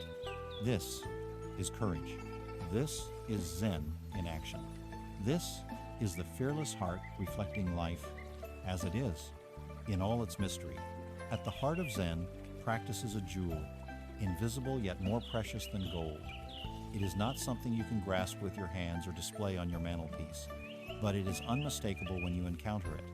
This jewel is wisdom, the luminous clarity that arises from seeing life as it truly is.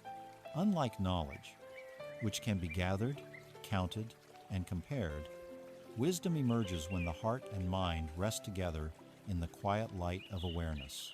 A story is told of a Zen master who, upon being asked to define wisdom, simply poured a cup of tea.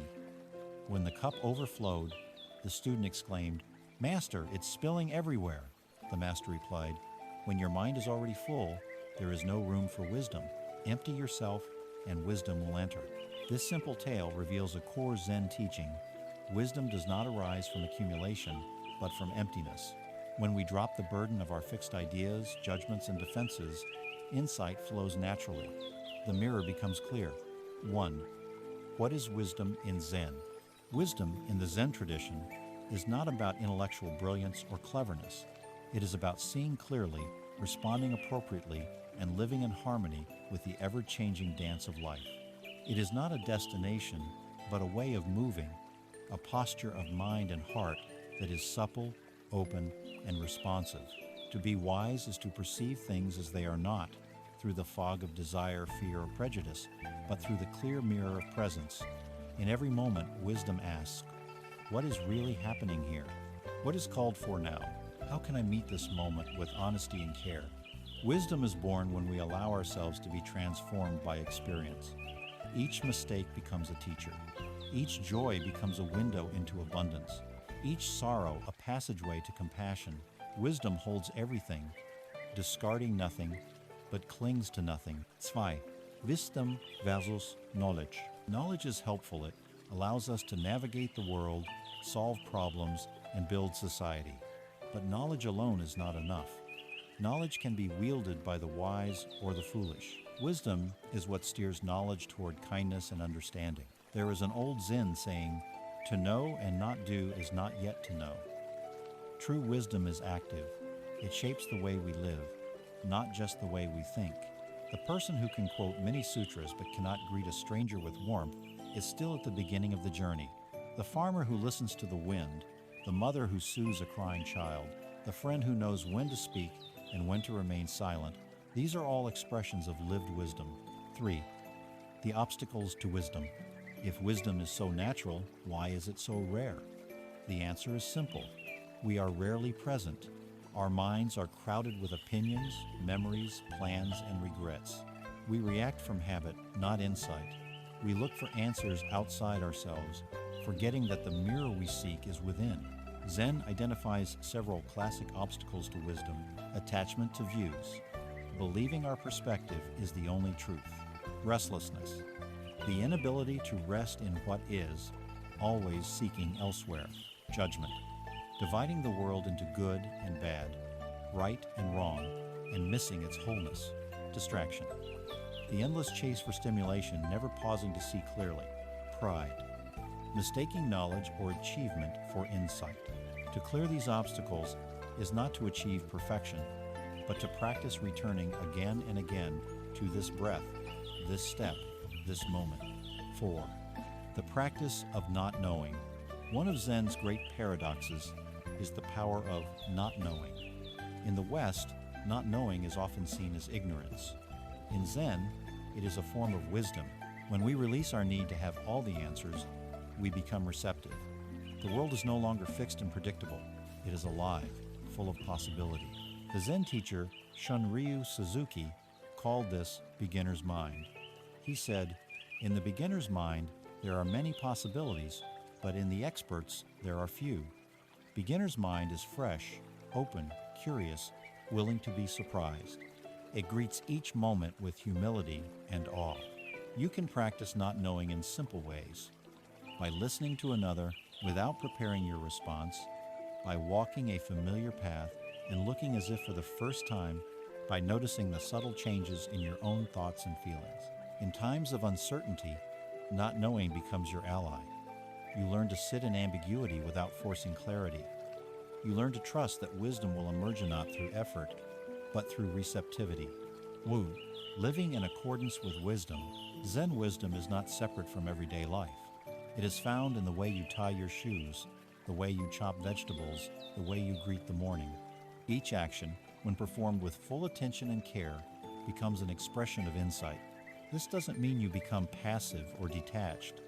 Wisdom includes discernment, the ability to see when to act and when to wait, when to speak and when to listen, when to hold on and when to let go. When anger arises, wisdom notices it without becoming it. When sadness visits, wisdom offers comfort without collapsing into despair. When joy sparkles, wisdom delights without grasping. When confusion reigns, wisdom waits for the water to settle. Wisdom also knows its limits. It can say, "I don't know," without shame. It can ask for help. It can change its mind. 6. Compassion and wisdom. In the Zen tradition, wisdom and compassion are called the two wings of the bird. One cannot fly without the other. Wisdom sees clearly. Compassion cares deeply. Together, they make us whole. When wisdom is divorced from compassion, it becomes cold and aloof. When compassion is not guided by wisdom, it can become naive or enabling. The union of the two is what allows us to respond to the world with both clarity and love. There is a famous Zen koan, "Show me your original face before your parents were born." This points not to a literal answer, but to the experience of wisdom beyond words a place, where the mind rests and the heart opens. 7. Wisdom in the mirror of Zen. The mirror of Zen does not filter or distort. It does not cling to the past or anticipate the future. It simply reflects what is, moment by moment. When you live as the mirror, wisdom becomes your natural state. You do not need to try to be wise. You only need to see clearly. Out of that seeing, action flows spontaneously. This is why Zen masters often seem so ordinary, so unassuming. They chop wood and carry water. They laugh easily and weep freely. Their wisdom is not a badge to be worn, but a way of being that infuses every gesture. 8. Practicing wisdom daily. To cultivate wisdom, begin each day with a small bow to the world. Acknowledge that you do not know what will happen, but you are willing to meet it with openness. Throughout the day, pause often. Before reacting, breathe. Ask, what is really happening here? Before speaking, listen deeply. Before judging, look again. Embrace mistakes as teachers. Welcome discomfort as a doorway. When in doubt, return to the breath. Trust that wisdom is already within you like a spring beneath the ground, needing only to be uncovered. 9. The gift of wisdom. As your practice deepens, you may notice a gentle confidence emerging, not the confidence that comes from certainty, but the confidence that comes from trust. You learn to rest in don't know, to move lightly through the world, to respond rather than react. You may find yourself less shaken by life's storms, more able to forgive, more willing to let go. You may notice that even in the face of difficulty, a part of you remains steady, clear, compassionate. This is the jewel of wisdom, a gift, not for yourself alone, but for all whose lives you touch. In the next chapter, we will explore how this wisdom shapes our relationships with ourselves, with others, with the world, illuminating the path of true connection. But for now, pause. Close your eyes. Breathe deeply. Feel the quiet clarity within you. And whisper, may I see clearly. May I respond wisely. May I live in harmony with what is. This is wisdom. This is the mirror of Zen, reflecting, receiving, revealing the heart of life itself. In the quiet courtyard of a Zen temple, 2 monks were sweeping fallen leaves. One was young and earnest, moving quickly, eager to make the path immaculate. The other, older and slower, worked at a gentle, unhurried pace. The young monk glanced at his companion and said, "I will sweep the courtyard clean so that no leaf remains." The elder smiled, paused, and looked up into the sky. "Wait until the wind blows," he replied. The young monk watched as a fresh gust scattered leaves across their newly swept path. The elder monk continued sweeping, unfazed. We sweep not to defeat the wind, but to walk together as it moves. So it is with relationships. We seek connection, yearning for harmony, yet life continues to scatter leaves across our paths. Zen teaches us not to control the wind, nor to seek perfect order, but to learn the dance to connect, to care, to release, and to begin again. Relationships are at the very heart of being human. We are born into them, shaped by them, healed, and sometimes hurt within them. Friend, lover, parent, child, teacher, strange reach brings a new lesson, a different music. Yet so often, our longing for closeness becomes a grasping, a subtle attempt to possess, fix, or change the people we love. The art of relationship in Zen is not about eliminating desire or caring less, but about learning to love without clinging. to walk together with open hands. 1. Seeing others. Clearly, Zen begins all relationship with presence. When you truly see another without projection or judgment, you honor their reality. Most of our relationships are clouded by old stories and hidden expectations. We see our partner as a reflection of past wounds or hopes. We see our friends through the lens of our own needs. To practice Zen in relationship is to let the other be as they are: imperfect, unpredictable, alive. This is not always easy. Old hurts and patterns can blind us to the person in front of us. We hear a loved one's words, but filter them through the noise of our own insecurities. We try to fix, rescue, or change others in the name of love, forgetting that the deepest connection arises not from control, but from acceptance. Try this. The next time you speak with someone, listen with your whole body. Notice not only their words, but the silences in between. See the lines on their face, the emotion in their eyes, the rhythm of their breath. Let go of the urge to respond, defend, or advise. Be present, like the still mirror reflecting only what is. In this presence, the other feels seen and healing begins. 2. The paradox of intimacy. In Zen, intimacy is not achieved by merging completely with another, nor by closing ourselves off. It arises from the dance between closeness and space, between union and independence. To love deeply is to allow both nearness and distance, to know that true connection does not erase difference, but celebrates it. A Zen saying puts it simply: 2 arrows meet in midair. Each person is on their own trajectory. Intimacy happens not by making one's path identical to another's, but by recognizing and honoring both journeys. You walk together, sometimes side by side, sometimes apart, but always with respect for each other's individuality. This means allowing yourself to be known too. Many people hide their true thoughts and feelings, fearing judgment or rejection. Zen teaches the courage of vulnerability. When you show yourself honestly, you invite authentic connection. You offer the gift of your truth and receive the truth of another in return. 3. Loving without clinging. Attachment is the great challenge of relationship. It is natural to desire closeness, to want to hold on to joy, to fear loss. But when attachment hardens into grasping, when we try to make another responsible for our happiness or security, suffering follows.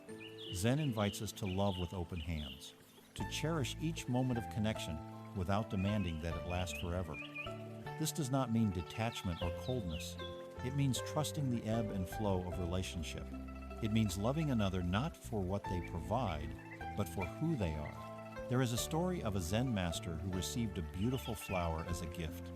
Each day, he watered it, admired it, and thanked the giver. When the flower wilted, he bowed to it, then returned the empty vase to the shelf. "What will you do now?" his student asked. "Now," replied the master, "I am grateful for the time we shared."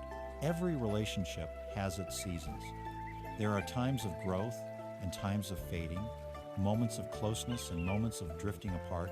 To love wisely is to let each season unfold, to meet each phase with presence and gratitude. 4.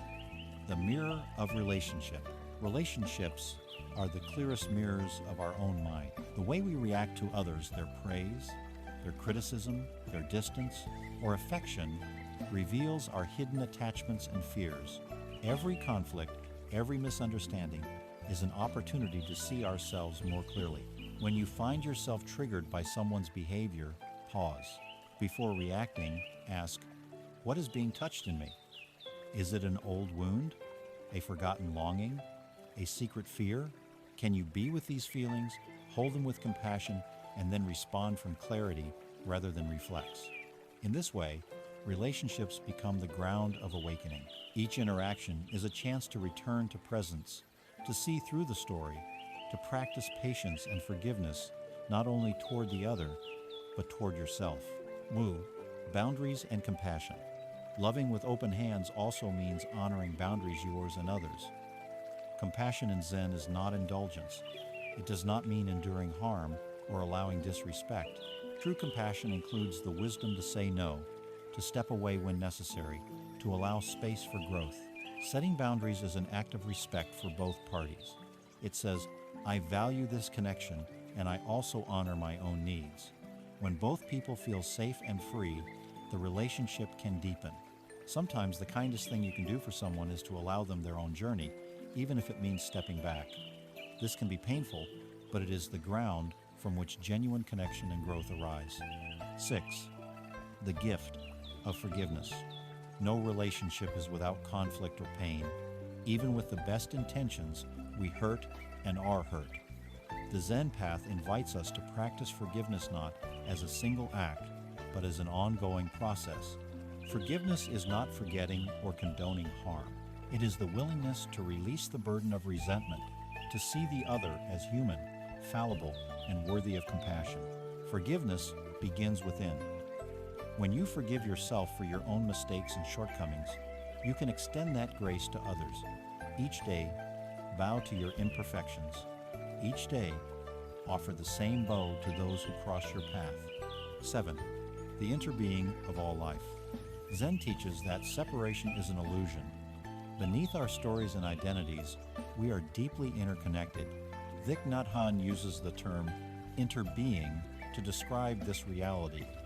You are not only you, but the continuation of ancestors, the food you eat, the air you breathe, the kindness you receive and offer. When you see another, you see yourself. When you harm another, you harm yourself. When you love another, you love the world. This is the ultimate intimacy not erasing difference, but honoring the great web that binds us all. 8. Relationship as practice. Let every relationship be your teacher. Let every interaction be an invitation to return to presence, to practice patience, to cultivate kindness. Even the difficult connections, those that trigger pain or frustration, are rich with possibility. They reveal the parts of you that are still learning to love. You don't have to do this perfectly. The dance of relationship is not about flawless steps, but about returning again and again to the rhythm of openness. In the end, what matters is not how many leaves you sweep, but how you move with the wind. 9. The blessing of connection. As your Zen practice deepens, you may notice that your relationships become simpler, more honest, more spacious. You are less caught in drama, more able to see and accept the other as they are. You become, in your presence, a safe Havana mirror that reflects with clarity and kindness. You offer love, not as a bargain, but as a gift. You walk together with others, not to complete yourself, but to celebrate the journey. And when the time comes to part, you bow. You thank the path for the company. You let go, trusting that connection, once made, is never truly lost. In the next chapter, we will explore how this sense of connection extends beyond the human into the living world, how Zen invites us to walk gently on the earth, honoring all beings and finding our place in the greater whole. But for now, pause. Think of those you love. Picture their faces, their voices, their laughter, and their pain, and whisper, "May I see you as you are. May I walk with you in presence. May I love you with open hands." This is relationship in the mirror of Zen. Not perfect, not permanent, but real, alive, a dance of hearts swept clean by the wind. Again and again, in the stillness of early morning, a Zen monk steps from the temple and pauses at the edge of the garden. He bows to the first rays of sunlight, to the song of the birds, to the dew on the grass, to the small stone at his feet. Before he sweeps the path, he gently lifts a snail and carries it to safety. In this simple gesture lives the entire spirit of Zen, reverence for all things, great and small. The wisdom of Zen does not belong to human beings alone. It is a teaching of the whole universe, a song sung by wind, water, mountain, and moss. When we truly see through the mirror of Zen, we recognize that we are not separate from the living world. We are threads woven into the tapestry of life, and every act, every step, every breath is a note in a symphony far older than our names. 1. Interconnection, more than a concept. It is easy, in the rush of modern life, to forget that we are animals, children of earth and sky. We rush from task to task behind glass screens and concrete walls, insulated from the wildness that sustains us. But Zen draws us back to the soil, to the seasons, to the inescapable truth that all things arise together, exist together, and pass away together. This is the teaching of inner being, as Zen master Thich Nhat Hanh called it. The food we eat is the work of sun, rain, farmer, seed, and earthworm. The breath we take is a gift from trees. The clothes on our backs are the labor of countless hands and the flowering of distant fields. To walk mindfully is to walk with the awareness that we do not stand apart from life, we participate in it. 2. The practice of reverence. Zen reverence is not superstition, nor is it sentimental. It is an active, embodied recognition that every being human, animal, plant, or stone has its own story, its own purpose, its own dignity. To live with reverence is to move gently, to use resources with care, to honor both beauty and necessity. In traditional monasteries, even washing rice is a sacred act. Monks sort the grains mindfully, aware that each one is the result of months of growth and effort. When sweeping, they bow to the broom. When drawing water, they thank the well. Every action is an opportunity to express gratitude, humility, and responsibility. You can practice this wherever you are. Before eating, pause to thank all the hands and elements that brought your meal. When throwing something away, consider where away actually is. When walking in a park, notice the insects, the fungi, the birds overhead. Speak kindly to animals, care for plants, and tend to the places you inhabit as if they matter because they do. 3. The earth as teacher. The Zen tradition is rich with stories of teachers who found their greatest lessons in the natural world. Dogen, founder of the Soto Zen school, learned impermanence from cherry blossoms and insight from the mountain stream. Ryokan, the poet monk, found enlightenment watching the moon's reflection in a pond. Nature is not a backdrop to human life. It is the ground from which our own wisdom springs. To walk in the forest is to be reminded that life unfolds in cycles, not straight lines. Growth and decay, birth and death, fullness and emptiness, these are not problems to solve, but patterns to honor. When you are troubled, let the earth be your meditation cushion. Sit beneath a tree and listen. Walk in silence and let the wind untangle your thoughts. Watch the changing sky and let it teach you patience. The world is always speaking. Wisdom is learning how to listen. 4. The impact of our steps. To walk gently on the earth is also to acknowledge the impact of our choices. Every action buying, eating, traveling, discarding ripples through the web of life.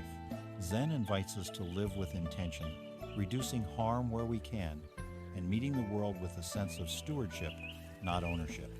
This does not mean living in guilt or shame. It means living in relationship. Instead of striving for some impossible purity, we commit to doing our best with the resources and knowledge we have. Consider the Zen practice of eating just enough, wasting as little as possible, or the practice of repairing rather than discarding. These are acts of both humility and rebellion against a culture of excess. They are daily bows to the interconnectedness of all things.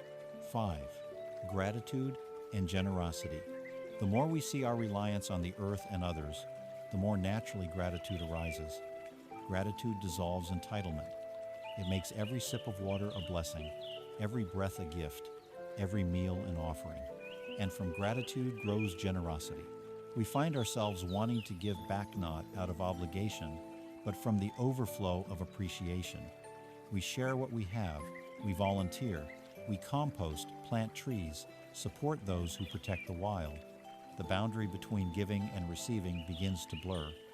All becomes a cycle of mutual support. 6. The suffering of all beings. Zen compassion extends to all who suffer, not just our family or friends, not just our species. The suffering of animals, forests, oceans, and even future generations becomes part of our field of care. This is not a burden, but a call to action. When we are moved by the plight of a wounded bird or a polluted river, we are not being naive. We are remembering our kinship. When we protest injustice, reduce our consumption, or tend a wounded creature, we are expressing the deepest insight of Zen. There is no other. Yet it is important to remember that we cannot heal the world alone. The goal is not to save, but to survey, to add our small light to the greater lamp of compassion. Each mindful act, each gesture of kindness, each step taken in awareness is enough. 7. Walking meditation and earth connection. A cherished Zen practice is kinhin, or walking meditation. In kinhin, we move slowly, feeling each step, each contact with the ground. The practice reminds us to return, again and again, to the present moment and to the body's place on the earth. You can bring this into daily life. When you walk, slow down. Feel the support of the earth beneath you. Notice the sensations in your feet, the movement of your legs, the rhythm of your breath. Let gratitude arise with each step. Silently thank the earth for holding you, for feeding you, for sustaining your life. Walking meditation is not an escape from the world, but a deepening into it. In every step, we affirm our belonging. In every pause, we remember our place. Ba, death and renewal. To walk gently on the earth is also to make peace with death. In nature, nothing is wasted. The fallen leaf nourishes the soil. The dead tree becomes a home for new life. Zen teaches us to see death not as the end, but as transformation. This awareness brings humility and freedom. We realize that our time is limited, our legacy uncertain, our control fleeting. Instead of despair, we find motivation to care deeply, to live honestly, to offer ourselves fully to the present moment. Letting go, as nature does, becomes an act of trust. Trust that life continues, that the web endures, that nothing given in kindness is ever truly lost. 9. The sacred ordinary. Ultimately, walking gently on the earth is a practice of reverence for the ordinary. The flower in the crack of the pavement, the taste of clean water, the soft animal warmth of another's hand, these are the altars of everyday life. In Zen, the ordinary is always extraordinary, because each moment is fleeting and unrepeatable. Let your life be filled with small rituals of respect. A bow to the sunrise, a smile to the stranger, a careful sweeping of your own small corner of the world. Let your reverence shine not in grand gestures, but in the humility and love you bring to the most simple acts. 10. Returning to the whole. As your Zen practice deepens, you may notice that the boundaries between yourself and the living world grow softer. You feel sorrow at the pain of the earth, joy at its flourishing, and a gentle responsibility to do what you can. You walk more slowly, you take less, you bow more often. You realize that to care for yourself is to care for the world, and to care for the world is to care for yourself. In the next chapter, we will explore how the clarity and compassion cultivated through Zen can be brought into the heart of action, how to meet the challenges of the world with wisdom, courage, and a steady mind. But for now, pause. Feel the ground beneath your feet. Listen to the wind, the birds, the traffic, the silence. Let gratitude fill your chest. Bow to the living world within you and all around you, and whisper, "May I walk gently. May I live with care. May I remember my place in the great web of life." This is Zen in the Mirror. Not separate, not alone, but home. There is a story told in Zen of a laywoman who came to the temple, her face lined with the cares of the world. She said, "I have meditated, I have chanted, but outside these walls, life swirls in confusion at work, in the marketplace, at home. How can I carry the peace I find here into the noise and urgency of the world?" The old abbot smiled and pointed to the bustling street below. "There," he said, "is the real monastery." Zen was never meant to be confined to mountains, monasteries, or meditation cushions. It is a practice for the heart of life, for the messy, complex, sometimes overwhelming world we all inhabit.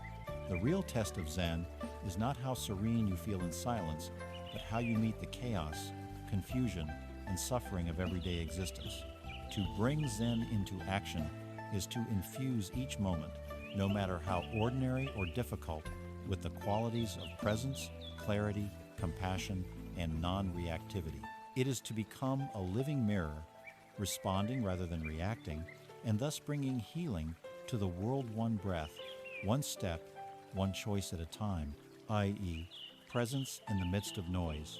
In the modern world, we are bombarded by information, deadlines, demands, and distractions.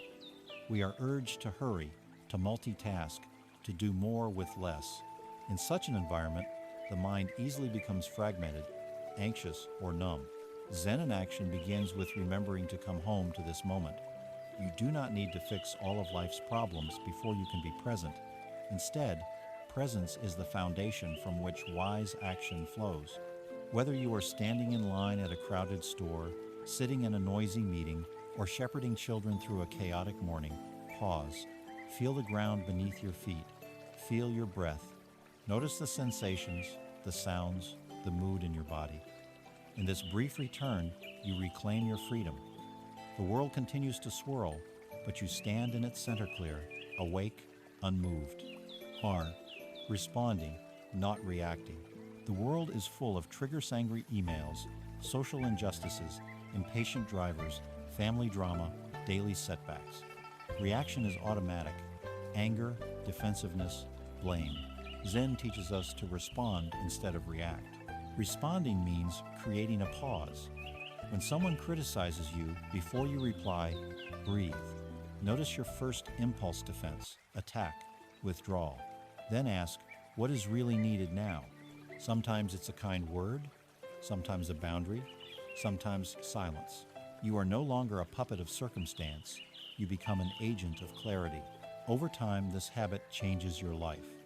People notice your steadiness. Conflicts de-escalate. You become a calm center in the storm, and your actions start to ripple outward. 3. Compassion in action. It is easy to speak of compassion on a cushion. The real practice is in the heat of conflict, in the presence of pain or own and others. The world aches with suffering, illness, injustice, loneliness, fear. Zen compassion is not sentimentality or passive pity. It is a commitment to see others clearly and to act when you can. Sometimes it is as simple as listening without interruption. Sometimes it is a gentle touch, an honest apology, or standing up for someone who is overlooked. Compassion in action also means caring for yourself. In a chaotic world, self-compassion is not self-indulgence. It is what allows you to remain healthy and generous. Take time to rest. Say no when needed. Tend to your body, your mind, your heart.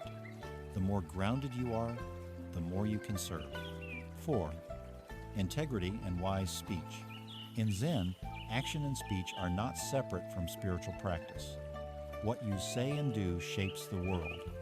Wise speech means speaking truthfully but with kindness, without gossip, slander, or harshness. Wise action means aligning your behavior with your deepest values. You may not always succeed, but the commitment matters. When you falter, apologize and begin again. When you speak, ask, is this true? Is this kind? Is this necessary? Such questions guide your words and actions toward healing. 5. Simplicity and enoughness. Modern life encourages striving and accumulation more things, more achievements, more validation. But Zen, in action, is grounded in simplicity.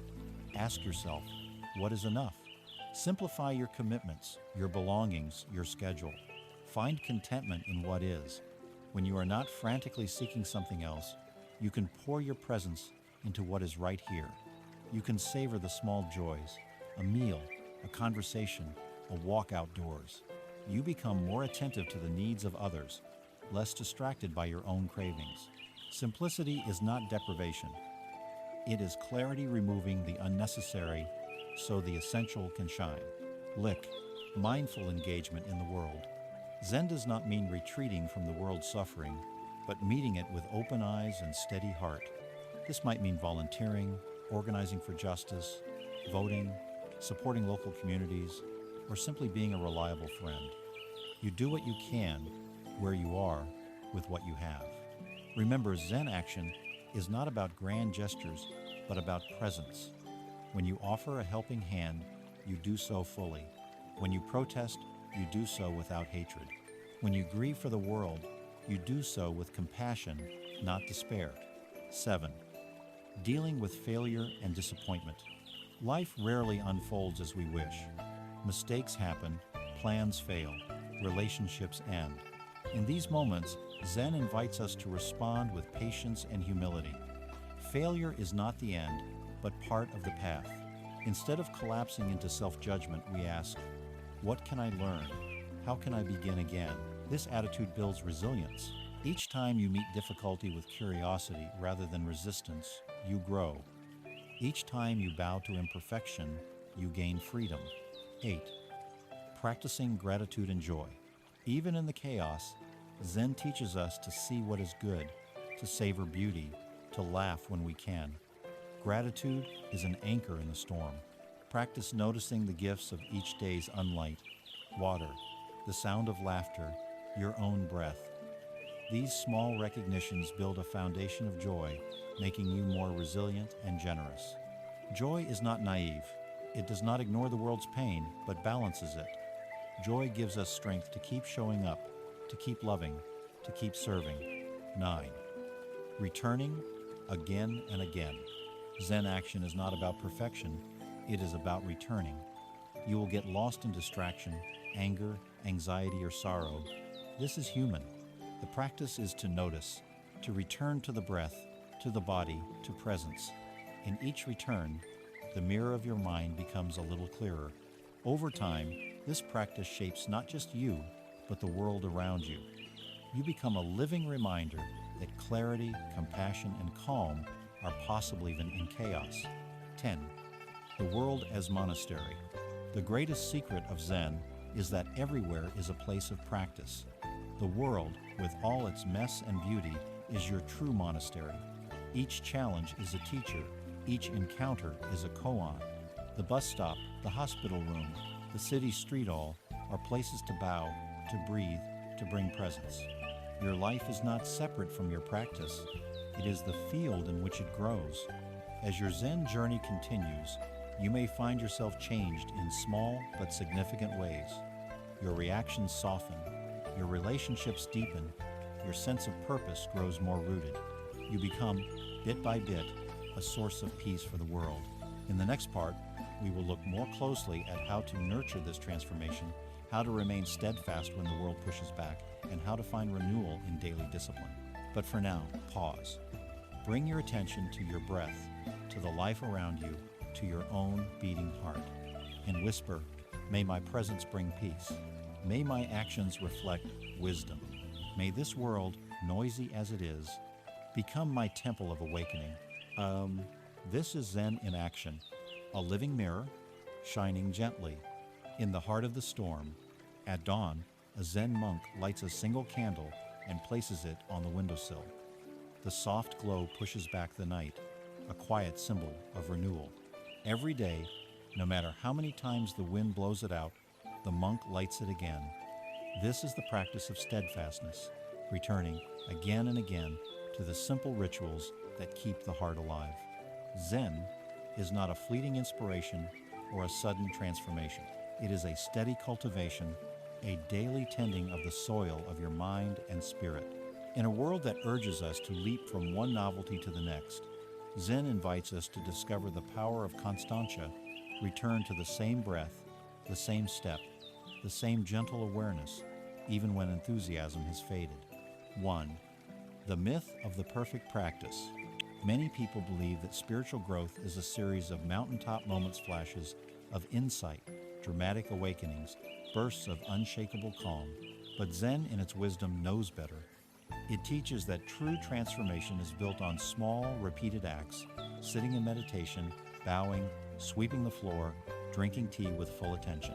Steadfastness is the willingness to show up, even when you don't feel like it, especially when you don't feel like it. It is choosing to return to the cushion, to the breath, to the moment, regardless of mood or outcome. The mirror of Zen is polished not by rare brilliance, but by regular care. There is a saying, fall down 7 times, get up 8. The essence of Zen practice is not in never wavering, but in always returning. Each return is a victory. 2. Cultivating discipline with kindness. Discipline, in the Zen tradition, is not harsh or punishing. It is a loving commitment to what matters most. True discipline is rooted in compassion for yourself and others. You keep your vows not to earn approval, but because your heart remembers what brings you peace. If you miss a day of practice, you simply begin again.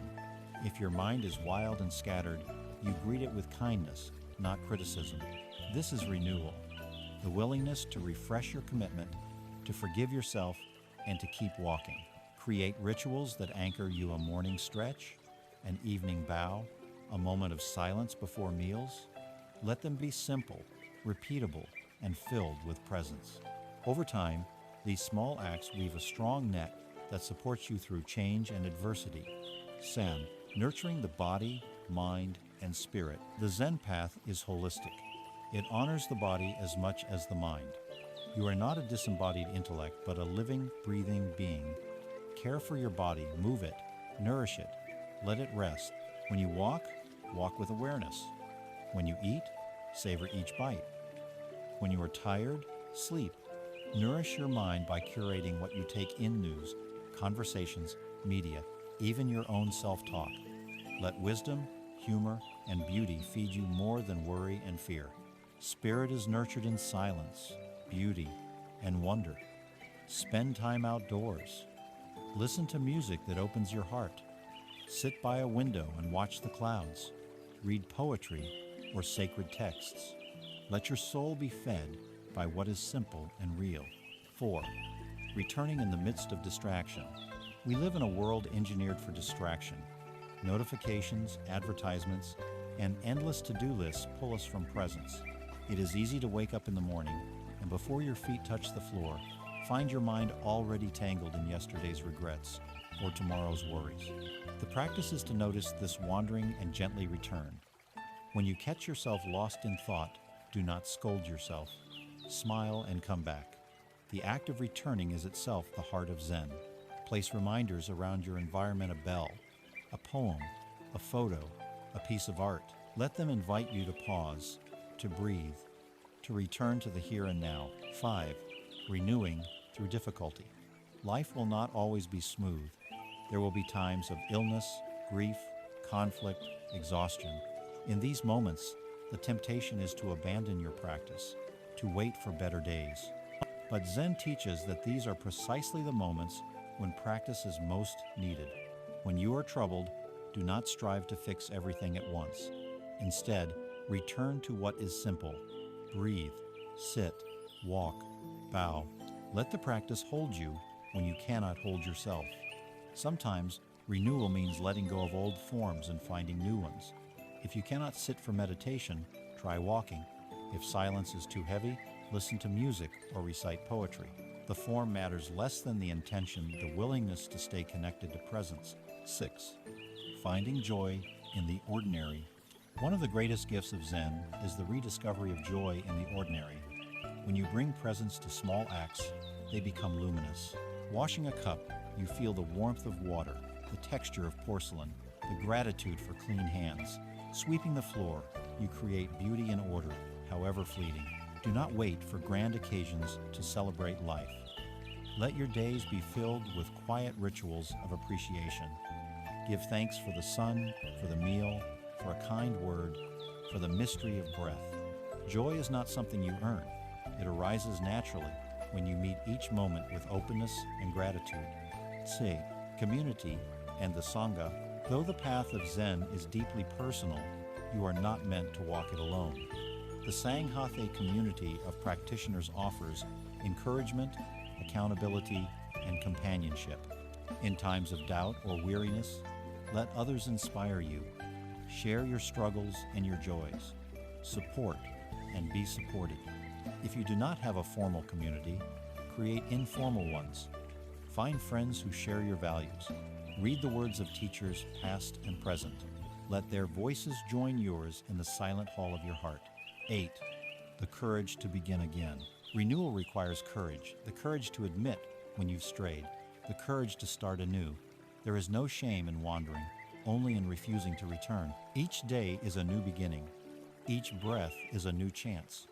The ancient Zen masters would bow to the sun at dawn, honoring the gift of renewal. You can do the same in your own way. Let go of yesterday's mistakes. of the image of how you should be, of the weight of future anxieties. Begin again, gently, now. 9. The deepening of wisdom. As you persist in practice, something subtle changes. Your reactions soften. Your awareness sharpens. You become less shaken by praise or blame, by gain or loss. You see the patterns of mind and emotion as weather passing, changeable, not the true sky. You discover that steadfastness is not rigidity. It is the ability to bend without breaking, to adapt without losing your center. Like bamboo in the wind, you endure by yielding, you persist by flowing. Wisdom deepens through repetition. Insight arises in the quiet returns, in the willingness to be present with what is over and over, without demanding results. 10. Living the mirror. The mirror of Zen is not polished once and for all. It must be tended each day. Your practice, your presence, is what keeps it clear. Some days the reflection is clouded by emotion, fatigue, confusion. On those days, the mirror asks only that you show up, sit with it, breathe with it, wait for the clouds to pass. Other days, the mirror is bright. Cherish these moments, but do not cling to them. All states are transient. What endures is the act of returning, the devotion to presence, the willingness to meet yourself as you are. As you cultivate steadfastness and renewal, your life becomes a quiet beacon. You inspire others not by words or achievements, but by your consistency, your kindness, your courage to begin again. You show that peace is possible now as a rare state, but as a daily practice. In the next part, we will explore how this inner stability becomes a source of service, how to turn your renewed heart outward, bringing Zen presence and compassion to a world that longs for healing. But for now, pause. Place your hand on your heart, feel the steady rhythm, thank yourself for returning again and again to this breath, this step, this precious fleeting moment, and whisper, may I persist in kindness, may I return with courage, may my practice renew me and the world I touch. This is steadfastness. This is renewal. This is the heart of Zen. A candle, relit, at dawn, in a small weathered village, a Zen master was known for sweeping the dusty paths at sunrise. A visitor watching him work asked, "Master, you could be meditating or teaching while I sweep the street?" The master paused, leaned on his broom and said, "When I sweep with a clear mind, the street and I are both transformed. This is meditation, and this is service." He bent again to his task, each sweep a gesture of care for the world. Service, in the Zen tradition, is not something extra, reserved for saints or monks. It is the natural flowering of a steady, open, and awakened heart. It is how wisdom meets the world, not by withdrawing, but by engaging, responding, and offering one's presence where it is needed most. Zen does not separate spiritual insight from action. It insists that true understanding ripens into service, and service polishes understanding. 1. The root of compassionate action. At the heart of Zen is the insight that there is no separate self apart from the world. What you do to another, you do to yourself. The mirror of Zen reflects not only your face, but all faces, not only your joys, but the world's sorrows. This radical interconnection transforms the meaning of service. It is no longer an obligation, a chore, or a performance. It is a natural response to seeing the world's pain as not separate from your own. When you help, you are simply restoring balance to a web of life that includes you. Thich Nhat Hanh called this interbeing. In this view, every act of kindness, every gesture of care, no matter how small, ripples outward in ways we cannot see. Service is not measured by size or outcome, but by intention and presence. 2. Small acts, infinite value. Many people feel powerless to make a difference in a world that seems overwhelmed by suffering. What can I do, they wonder? Zen answers, begin with what is right in front of you, tend to the task at hand, serve the person before you, care for your environment, feed the hungry, comfort the lonely, sweep the street. No act of genuine compassion is wasted. Service in the Zen sense is humble, often invisible. You may never know how your smile, your listening ear, your anonymous donation, or your gentle honesty changes the course of another's day. But the Zen practitioner trusts the process. The fruit of service is not always seen. Sometimes it is enough to plant the seed. 3. Mindful engagement. Zen service is distinguished by mindfulness. It is not the hurried busyness of doing for the sake of doing. It is the careful, deliberate action born of presence. When you offer help, are you truly present? Do you listen, see, and respond to what is actually needed? Or do you impose your own agenda? True service asks us to meet others as they are. Sometimes the greatest gift is not advice or action, but presents a listening ear, a silent companionship. To serve well is to listen deeply, to ask, what is called for here? What does this person, this moment, this world truly need? 4. Boundaries and self-care. To serve the world does not mean to neglect yourself. Zen wisdom insists that compassion must include oneself. Burnout, resentment, and exhaustion serve no one. A withered plant cannot offer shade. A tired heart cannot bring peace. Practice self-care as an act of service. Rest, nourish your body, seek beauty, nurture relationships, tend to your own pain. When you are grounded and whole, your service will be steady and sustainable. You give not from depletion, but from abundance. Set boundaries where needed. Say no to requests that drain your spirit. Offer your energy wisely so that it multiplies rather than diminishes. Zen service is not martyrdom. It is the art of giving with clarity and joy. Wu, the everyday sacred. Zen invites us to discover service not only in heroic deeds, but in the ordinary. Washing dishes, writing an email, greeting a neighbor, preparing a meal each can be transformed into an act of care when done with attention and goodwill. Let your daily life become your altar. Before you begin a task, pause and dedicate it to the benefit of others. When you eat, give thanks for the chain of lives that made your meal possible. When you speak, let your words be gentle. When you walk, walk softly upon the earth. As you serve, notice how your own heart is changed. Resentment softens. Isolation fades.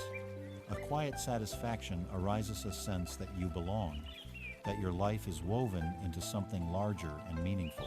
6. Service as a path to insight. Engaging with the world is itself a spiritual practice. Service is a mirror that reveals your intentions, attachments, and blind spots. When you help, do you secretly hope for praise or recognition? Are you attached to results? Can you serve without expectation, simply for the joy of giving? Zen teaches us to watch these motivations with compassion. If you find yourself grasping for outcome, return to presence. Remember, you serve not to become someone, but to express what you already are, a reflection of the world's care for itself. Service is also a path to humility. In offering help, you may be rejected, misunderstood, or taken for granted.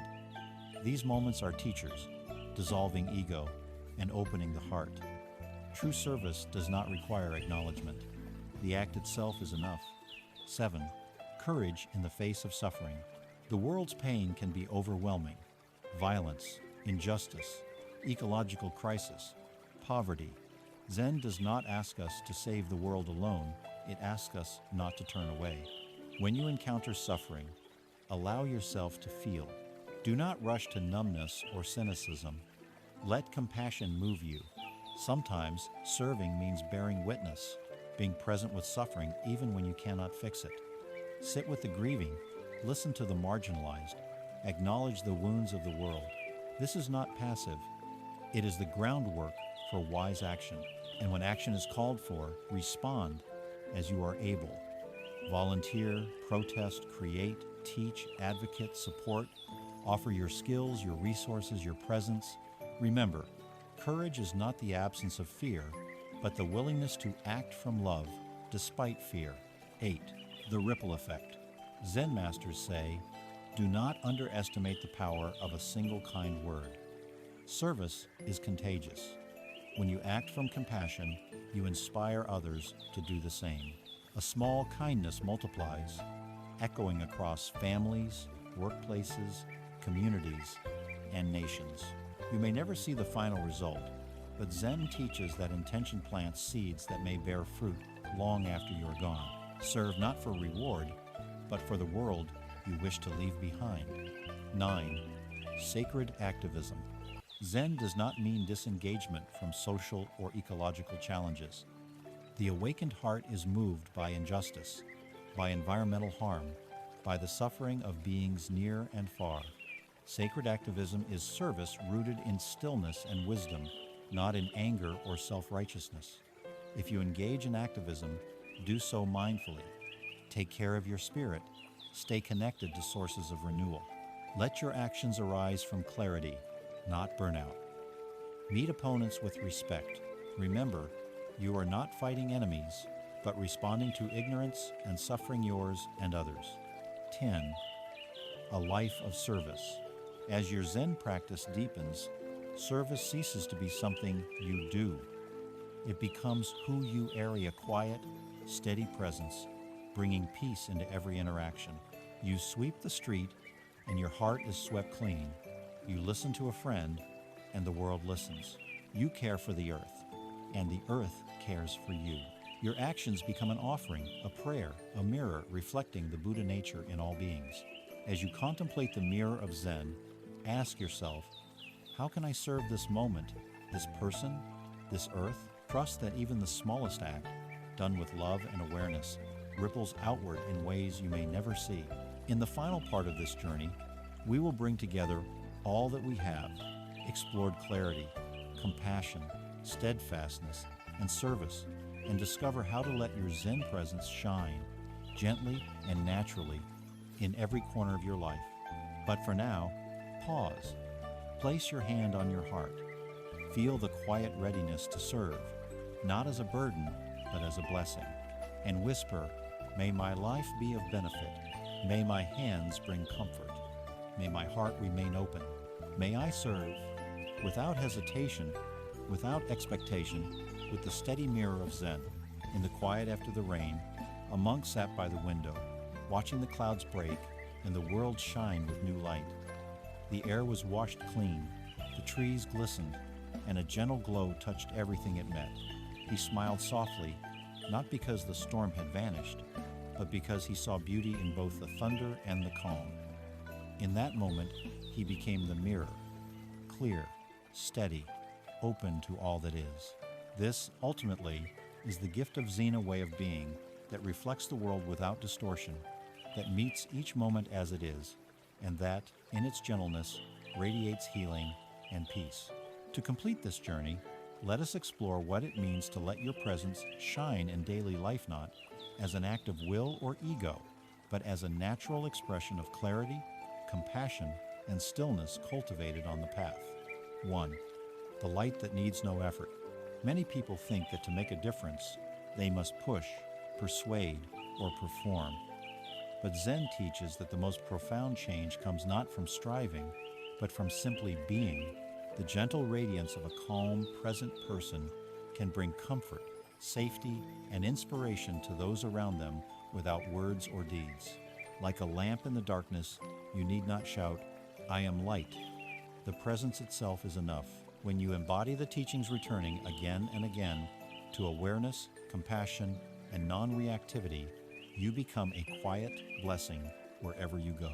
This light is not something you have or make. It is your true nature, revealed when you drop striving and settle into what is. 2. Being a mirror for others. To let your presence shine is to become a mirror for those you meet. This does not mean reflecting back only what is pleasant or easy. It means receiving people as they are, with openness and equanimity. When someone is angry, confused, or afraid, your calm presence can de-escalate their suffering. When someone is joyful or inspired, your presence amplifies their light. This does not require special words or advice. It is enough to be present, to listen with your whole heart, to meet others' pain or happiness without judgment or anxiety. You are a space in which others can see themselves more clearly. If you are unsure how to respond, return to stillness. In silence, wisdom often arises. In not knowing, the heart opens. 3. Gentleness as strength. Gentleness is often misunderstood, as weakness. In Zen, gentleness is the highest form of strength. It means meeting life not with force or resistance, but with acceptance and subtle guidance. The bamboo bends in the storm, but does not break. The river carves canyons by flowing, not by fighting. When you are gentle with yourself, acknowledging mistakes, forgiving flaws, tending your wounds, you model for others a new way to relate to their own suffering. When you are gentle with the world, choosing kind words, patient action, quiet care, you plant seeds of trust and peace. Gentleness is not the absence of boundaries or power. It is the courage to hold both firmness and kindness in balance, to act without aggression, to respond without violence. 4. The ripple of presence. One life lived with presence can touch many more than you imagine. Sometimes the effects are immediate, a tense situation softens, a conflict finds resolution, a child feels safe. Other times, your presence ripples outward in invisible ways, a gesture, a word, or even a silent act of understanding that continues in the hearts of others. Do not underestimate the impact of your own being. Just as you are shaped by those who loved or guided you, you shape the world by how you walk through it. Your steadiness, your compassion, your laughter, your willingness to see beauty in the ordinary, all these are rays of the gentle radiance. 5. The wisdom of enough. Letting your presence shine does not require you to be more, do more, or prove yourself. The wisdom of Zen is the wisdom of enoughness. It is realizing that you are complete as you are. Nothing needs to be added. Growth and learning continue, yes, but they are not motivated by lack. This is a deep relief. You can relax into yourself. You do not have to fix every problem, heal every wound, or illuminate every darkness. Simply being fully here, right now, is a gift to the world. When you trust your enoughness, you inspire others to do the same. You break the cycle of self-improvement as self-criticism. You offer the world your genuine, self-flawed, changing, and precious. 6. Daily practices of radiance. The gentle radiance of presence is not reserved for rare moments. It is cultivated in the simple rhythms of each day. Here are some practices to nourish your light. Begin each day with stillness. Sit for a few breaths, bow to the new dawn, and set the intention to meet what comes with presence and care. Move with mindfulness. As you walk, feel the ground, the movement of your body, the contact with the air. Each step is a way to return to now. Listen deeply. When someone speaks, set aside your agenda. Let their words enter. Respond with attention, not reflex. Pause often. Before you react, before you decide, take a breath. Let your response come from clarity. End each day with gratitude. Recall 3 moments, no matter how small, when you felt connected, calm, or kind. Let them fill your heart as you rest. 7. Accepting imperfection. No one is a perfect mirror. You will sometimes lose your clarity, react from old habits, or feel discouraged. This is part of being human. In these moments, the gentle radiance is found not in perfection, but in humility. When you stumble, forgive yourself quickly. Begin again. Each return to presence polishes the mirror and renews your light. Sometimes, your greatest gift to the world is showing that it's possible to falter and still shine. 8. Offering blessing without attachment. Letting your presence shine is not about seeking recognition or reward. Offer your peace, your steadiness, your kindness, and then let go. Trust that the world receives what it needs. Do not look for applause or gratitude. The act of giving is enough. This is the spirit of the Bodhisattva, to serve, to care, to radiate compassion for all beings with no thought of gain. 9. The return to silence. As your journey deepens, you may find that words become less important, that being becomes enough. You can sit with another in silence, and that is more healing than any advice. You can walk through the world quietly, and that is more instructive than any teaching. Silence is not emptiness. It is the fullness that allows everything to be. Let yourself return often to this silence. It is the wellspring of your radiance. 10. Living as the mirror. The final gift of Zen is to see that you are the mirror. You are the presence that reflects, receives, and radiates. You are not separate from the world, but part of its shining. Your clarity, your gentleness, your compassion, these are not things to be manufactured, but qualities revealed as you let go of struggle. Live as the mirror. Receive each moment with openness. Respond with wisdom and care. Reflect the beauty and pain of life without distortion. Radiate the gentle light that arises from your true nature. The journey is never finished. Each day is a new beginning. Each moment is an invitation to return to presence, to polish the mirror, to let your gentle radiance shine. In this way, you become a blessing to the world, not by trying to be special, but by being fully, quietly, and authentically yourself. So pause and place your hand on your heart. Breathe in the light of this moment. Whisper with kindness and trust, "May my presence bring peace. May my clarity bring healing. May my heart shine gently for the benefit of all beings." This is the mirror of Zen, reflections without reaction, light without striving, a gentle radiance that touches all. The journey through the mirror of Zen is not a straight path, nor a grand ascent to some distant peak. It is a gentle circling, a coming home to what has always been here, the clarity beneath confusion, the quiet beneath noise, the spaciousness within every breath. Along the way, we have met suffering and discovered that it is not our enemy but our teacher. We have explored anxiety, anger, loss, and longing, only to find again and again that the deepest peace arises not from escaping life, but from meeting it fully. The heart of Zen is astonishingly simple: to reflect the world without distortion, to be present with what is, moment by moment, without clinging to the pleasant or recoiling from the painful. In this presence, a gentle wisdom emerges. We learn to respond instead of react, to let go rather than grasp, to serve rather than strive, to love without demanding permanence. This journey has asked us to look deeply into ourselves, notice our habits, our fears, our patterns of mind. It has invited us to cultivate steadiness when the winds of life grow fierce, and softness when our hearts want to harden. Through daily practice, through steadfastness and renewal, we polish the mirror of our awareness until it shines with its original clarity. Yet Zen does not promise perfection. The mirror is sometimes clouded, sometimes scratched. We lose our way, forget our practice, become entangled in the world's drama. And still, the invitation remains: return. Return to the breath, to this step, to the silent heart of now. Each return is a small awakening, a reminder that we are never truly separate from the wholeness we seek. As you move forward, remember that the wisdom you need is already within you. Compassion is not something to force. It is the natural expression of a heart that is at home in itself. Clarity is not a rare state, but the quiet ground beneath all thought. The mirror is not a possession, but your true nature, clear, reflective, always available. Let your presence shine gently in the world. You do not have to be a sage or a saint.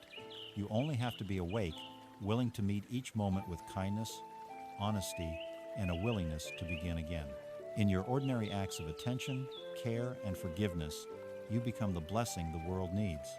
This is the gift of the mirror of Zen: reflections without reaction, a heart open to everything, a life lived in tune with the ever-changing, ever-beautiful now. May you walk gently.